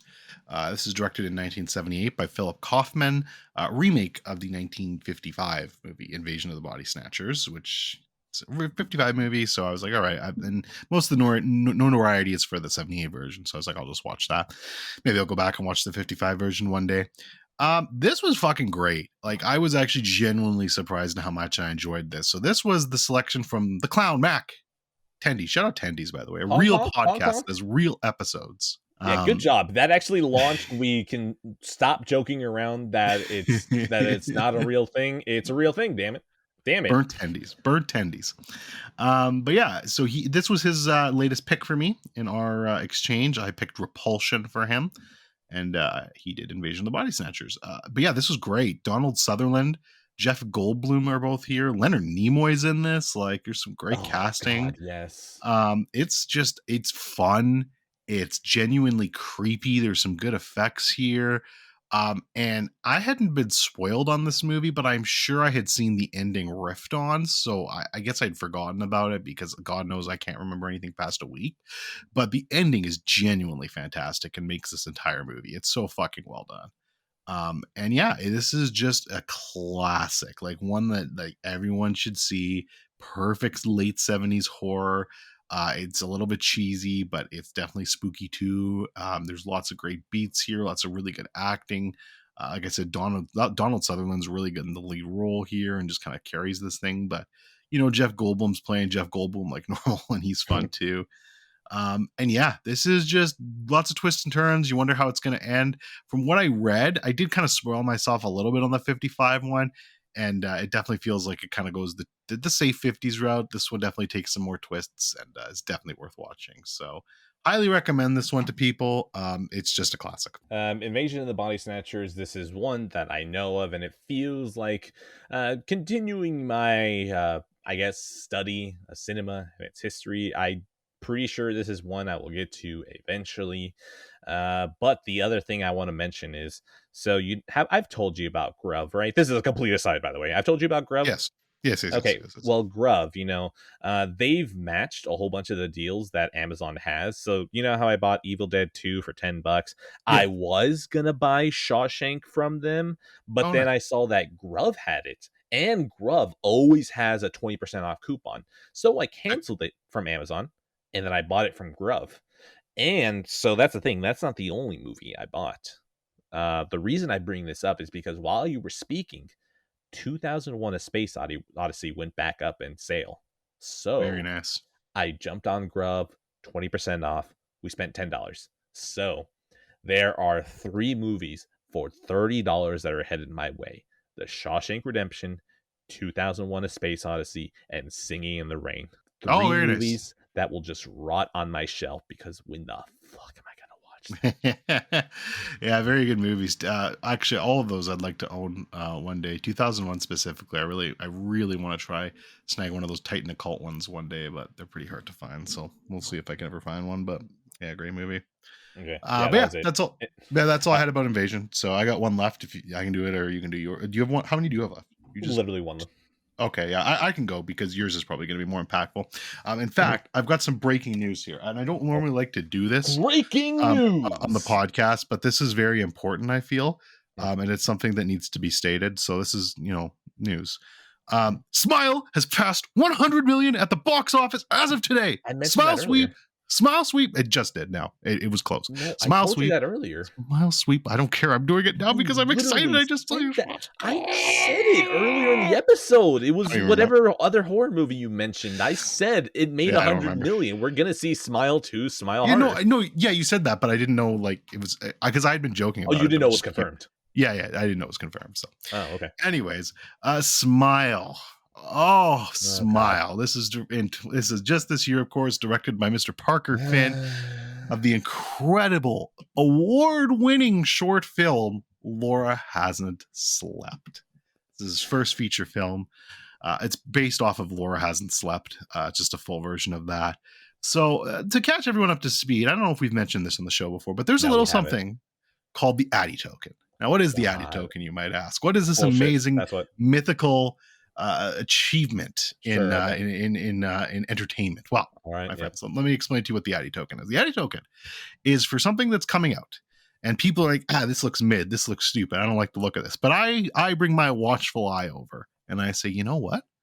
I think this has potential. I think this might actually be good. Now, there's only been 2.5 recipients of the Addy Token. Last year, Guardians of the Galaxy, the video game. Great game. People loved it. Many people are saying this. Play it just so reviews. I can hate it. Great reviews from everyone. People love this game. People marched in the streets over what happened to this game and the marketing. Okay, fine. Great stuff. Okay. This year, there were the big game, the game I was excited for. The game that had the Addy Token was Forspoken. Unfortunately, Forspoken got delayed till 2023. So it is the recipient of the Addy Token for 2023. That has been decided. Sure, but okay. I don't have to give out an Addy Token if I don't feel anything is worthwhile. So I was like, all right, I'm just content because none of these games are interesting to me. But then Smile, the trailer for Smile, and then at about the same time Barbarian. That's why I'm giving Barbarian half a point, because people were shitting on that too, and I thought that looked good. But the main one was Smile. People were shitting all over Smile. Like, this is going to be generic horror trash. This is going to suck. Well, my friends, Smile Mania has taken over the nation. We are over 100 million at the box office now. People are turning out in droves for the Smile Sweep. This movie is over fucking 300%, 70 something percent on Rotten Tomatoes. It is just doing gangbusters everywhere for reviews. People are loving it. They're praising it. And boy, I watched this movie. I'm about to go see it again tomorrow, and this is a fantastic film. This has got everything you want. It's got thrills. It's got chills. It's got jump scares. Oh boy, does it have jump scares. It is fantastic. The plot. After witnessing a bizarre, traumatic incident involving a patient, Dr. Rose Cotter starts experiencing frightening occurrences that she can't explain. As an overwhelming terror begins taking over her life, Rose must confront her troubling past in order to survive and escape her horrifying new reality. Boy, love this movie. Great stuff. Great marketing. I'm sure you've heard, you can, if you even haven't heard of this movie, I mean, you probably have heard of this movie because of the marketing. Like, they just sent people to baseball games and had them look into the cameras and smile creepily. It was just great stuff. They did a great job marketing this. It was made for a $17 million budget. So unfortunately, like Ed said, this is going to get 1,000 sequels, and I hate it already. God, I can't wait until they make the series good. But I don't want it. But this movie, oh baby, what a horror classic. Definitely, I think after some thought, I got to keep it 100% and unbiased. This is my second favorite horror movie of the year now. I would still, I'd still rank Barbarian ahead of it. But this was still a fantastic achievement in horror, and just an amazing movie. This is just a boo-ha gotcha, isn't it? No, it's so much more than that, my friend. No, it's so much more than that. No, it's so much more. It deals with trauma. It deals with grief. God. Oh, you were just aping everything I said about Saw.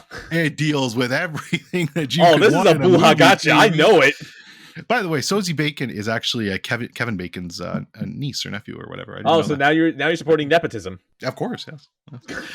Cal Penn is here, by the way. Cal Penn. Shout out for Cal Penn. If you don't like this movie, you are now a homophobe. Wait, what? Cal Penn's gay? Yes, he came out as gay, and people were like bashing him for it. So if you don't like this movie, he came out gay? Really? Yeah, you didn't know that? Yeah. No, I had no idea. I just kind of assumed that if you were in an American Pie movie, like, it was illegal for you to become gay. No, he came out as gay. Oh. Yeah. Well, good for him. Good for him. But if there's one movie you want to watch with a comedian actor you recognize from the mid-2000s, go watch Barbarian. Look. Barbarian's a great movie, and I can say there's two very different type of horror movies. If you want something that's more funny and original and that's gonna leave you laughing, that's Barbarian for sure. But if you want something that's just gonna provide the jump scares and the shocks, and you want to be a part of the conversation with the smile sweep spreading across the nation, that Smile's the movie for you. I can't believe that we're going to hit close to 3 hours because of this shit. I can't fucking believe it. 4 out of 5 must watch. I'm never going to watch this one. This is it. I assume this is going to be this is gotcha. Boom, gotcha. Oh, that was a fun time. And it's like, no, I'm either make me laugh and then creep me out a little bit, or just go so far into the metaphorical that, like, who cares? Nah, you ain't it. You ain't it. Smiling at me. It's smiling at me. You don't understand. If I see someone smiling at me without, like, creepy shit, I still want to shoot them. So, like, I don't understand what's so creepy about them smiling, okay? Like, oh, you're smiling a little bit bigger. You don't understand. I don't like happiness. Get away from me. I'll shoot you regardless. That's why this is the perfect horror movie. It's all about happiness. No, because no. It's all about twisting something you already know and then making it creepy. That's why, like, certain designs are, like, a little bit humanoid and then twisted, and that's what makes them scary. So seeing something like this where it's just a bigger smile, it's like, you're not twisting this hard enough. This is Blumhouse's Truth or Dare. This is a lot better than that fucking piece of shit. I just want to insult you. I don't care if this is true. I just want to hurt you. Let's go to Daddy Dennis and finish things off, shall we? Okay, let's get back on the same page. We started, with a lot of hostility at the beginning of the show, rightfully so. Yes. But Sicario. Yes.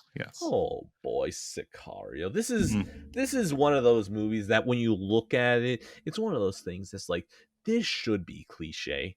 This should be unremarkable. This shouldn't be remembered at all. There's no reason why any of these actors should be putting in these performances. There's no reason for this pretty cinematography. There's no reason for any of this. You could have just made a mid-action movie, which I assume Sicario 2 basically is, everyone could have gotten their paycheck and gone home. This would be a movie that when you pull up when you pull up any of these actors' names, and then you go on the Wikipedia and you see it on there, you're like, oh, Sicario, that was a movie, wasn't it? But no, Daddy Denny didn't want that. This man said, go hard or go home. And hard he went. Sicario Hmm. is a fucking phenomenal movie. Hmm. I didn't give this movie enough credits the first time I watched it, like maybe a year or two ago. And by that, I mean credit going into it, because I already was living in this house. I already had somewhat of a theater room. I had my 7.1. I didn't have my 7.1.4. So, like, I wasn't fully set up yet. But I thought, this movie, I can watch it in the living room at my sister's, I'm sorry, at my wife's sister's house. And, sure, it's a 2.1, like it's an actual speaker. So, like, at least that's a benefit. But, like, I want to say, like, 10 or 20 minutes into this movie, I was like, I fucked up. This one should have been a theater room showing. But man, Sicario is something special. This movie is fucking awesome. I kind of hate that there is a sequel, because I could totally see an alternate universe where this was titled something different. I don't know. Maybe title it Spook, but then again, that might, I don't know. I can imagine someone being like, that's racist. And it's like, but that's a term for the CIA, so shut up. Um, like, legitimately, if you change the name of this movie to something like Spook, I kind of like the idea of you just making this like a true detective type thing in a movie, where you get a director who is like hot shit. You get any cinematographer that you want to make it just look gorgeous. You grab actors that for sure can bring a performance, and then you just make it a CIA op that goes into different locations and just topples another government. Like, you can easily make this into kind of an anthology series. I'm kind of glad at this point, now that Sicario 2 exists, that that dream is dead. There's no reason to ever revisit it. Stop it. But I'm just saying, like, this is like a good template to just make. That's the thing. Like, Sicario in its bones is so simple. It's just there are these cartels in Mexico, and they have a tunnel, and we're going to take care of it, and that's our mission, because this is just another day in our job. And the whole basically entry point is Emily Blunt just not being ready for this. It's funny because this was one of 4 movies that I presented my best friend for us to watch. And look, there was no slouches here, okay? It was Raging Bull, Punch Drunk Love, Sicario, and There Will Be Blood, okay? Like, this was a fucking murderous row. And I remember telling him by the time that we got done with Sicario, I was like, dude, now that I'm watching this one, like, Sicario borrows like kind of like the main. Oh, sorry, no, it wasn't There Will Be Blood. It was No Country for Old Men. And I was telling him by the time we got done with Sicario, I was like, man, this one actually, this feels like a really good companion piece to No Country for Old Men, because it's kind of hammering the same idea. But yeah, man, Sicario, this is fucking dope. I've been hogging it too much. Your turn. Well, it's funny that you mentioned Sicario in the sequel, which, by the way, the sequel is garbage. But I mean, it kind of does get a sequel if you think about it, with Hell or High Water and Wind River, because you kind of get that Taylor Sheridan trilogy, and both of those movies are great. I don't know if they're as good as Sicario, but they're still really good No. movies, and I give them credit for that. But yeah, Sicario is just really great, and I mean, it's a testament to Denny's filmography, that I love this movie. Like, I think this movie is really fucking great, but it's my second to least favorite movie of his.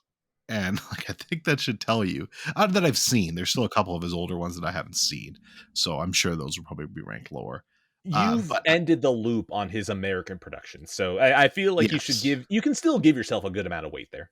yes. So it's just like, that's a testament to the quality. And there were people that would probably have Sicario ranked in his top 3 or first or second or whatever, and I can't argue with them because this movie's so Mhm. fucking good. But yeah, it's just perfectly cast. The acting is all just spot the fuck on. Benicio del Toro, Josh Brolin, and Emily Blunt are amazing in their roles here. Mhm. I mean, the cinematography from Roger Deakins, come on. It's gorgeous. There's so many great sweeping shots here.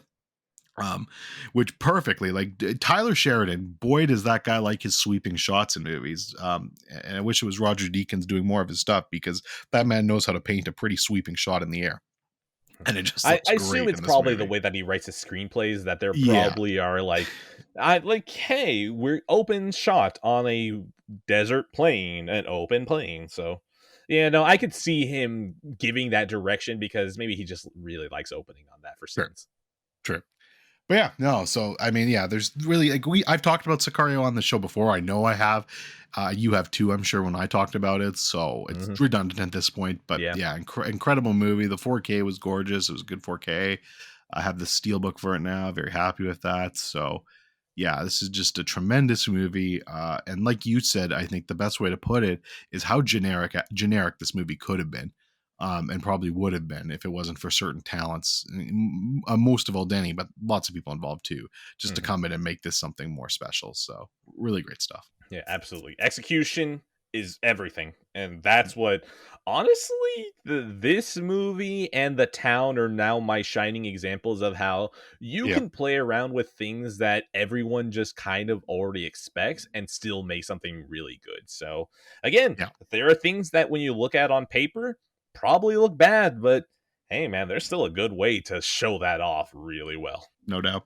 All right. Yeah, so Sicario, my score is a solid 8 out of 10. Great show. We're gonna give that a cinematic out of 10. I like it. I don't want to go full on Kino. I could do it. Like if someone said Kino, I don't think I'd look away. Yeah, So I'm fair. gonna give it a cinematic out of 10. And then to bring it back around, like most good endings, right? I'm gonna bring it back to the beginning, which is that Sicario still on the shelf, and it's gonna be one of the steelbooks I was talking about that I want to look at.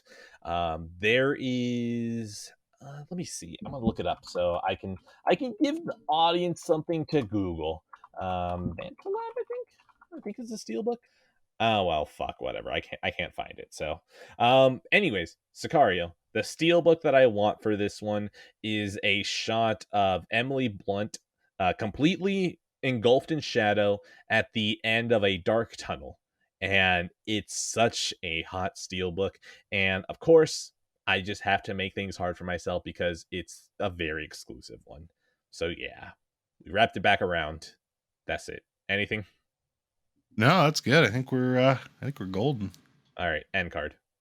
Hey, look at you. You got to the end of the episode. From episode 0 to the day that I finally get lazy and cancel the show.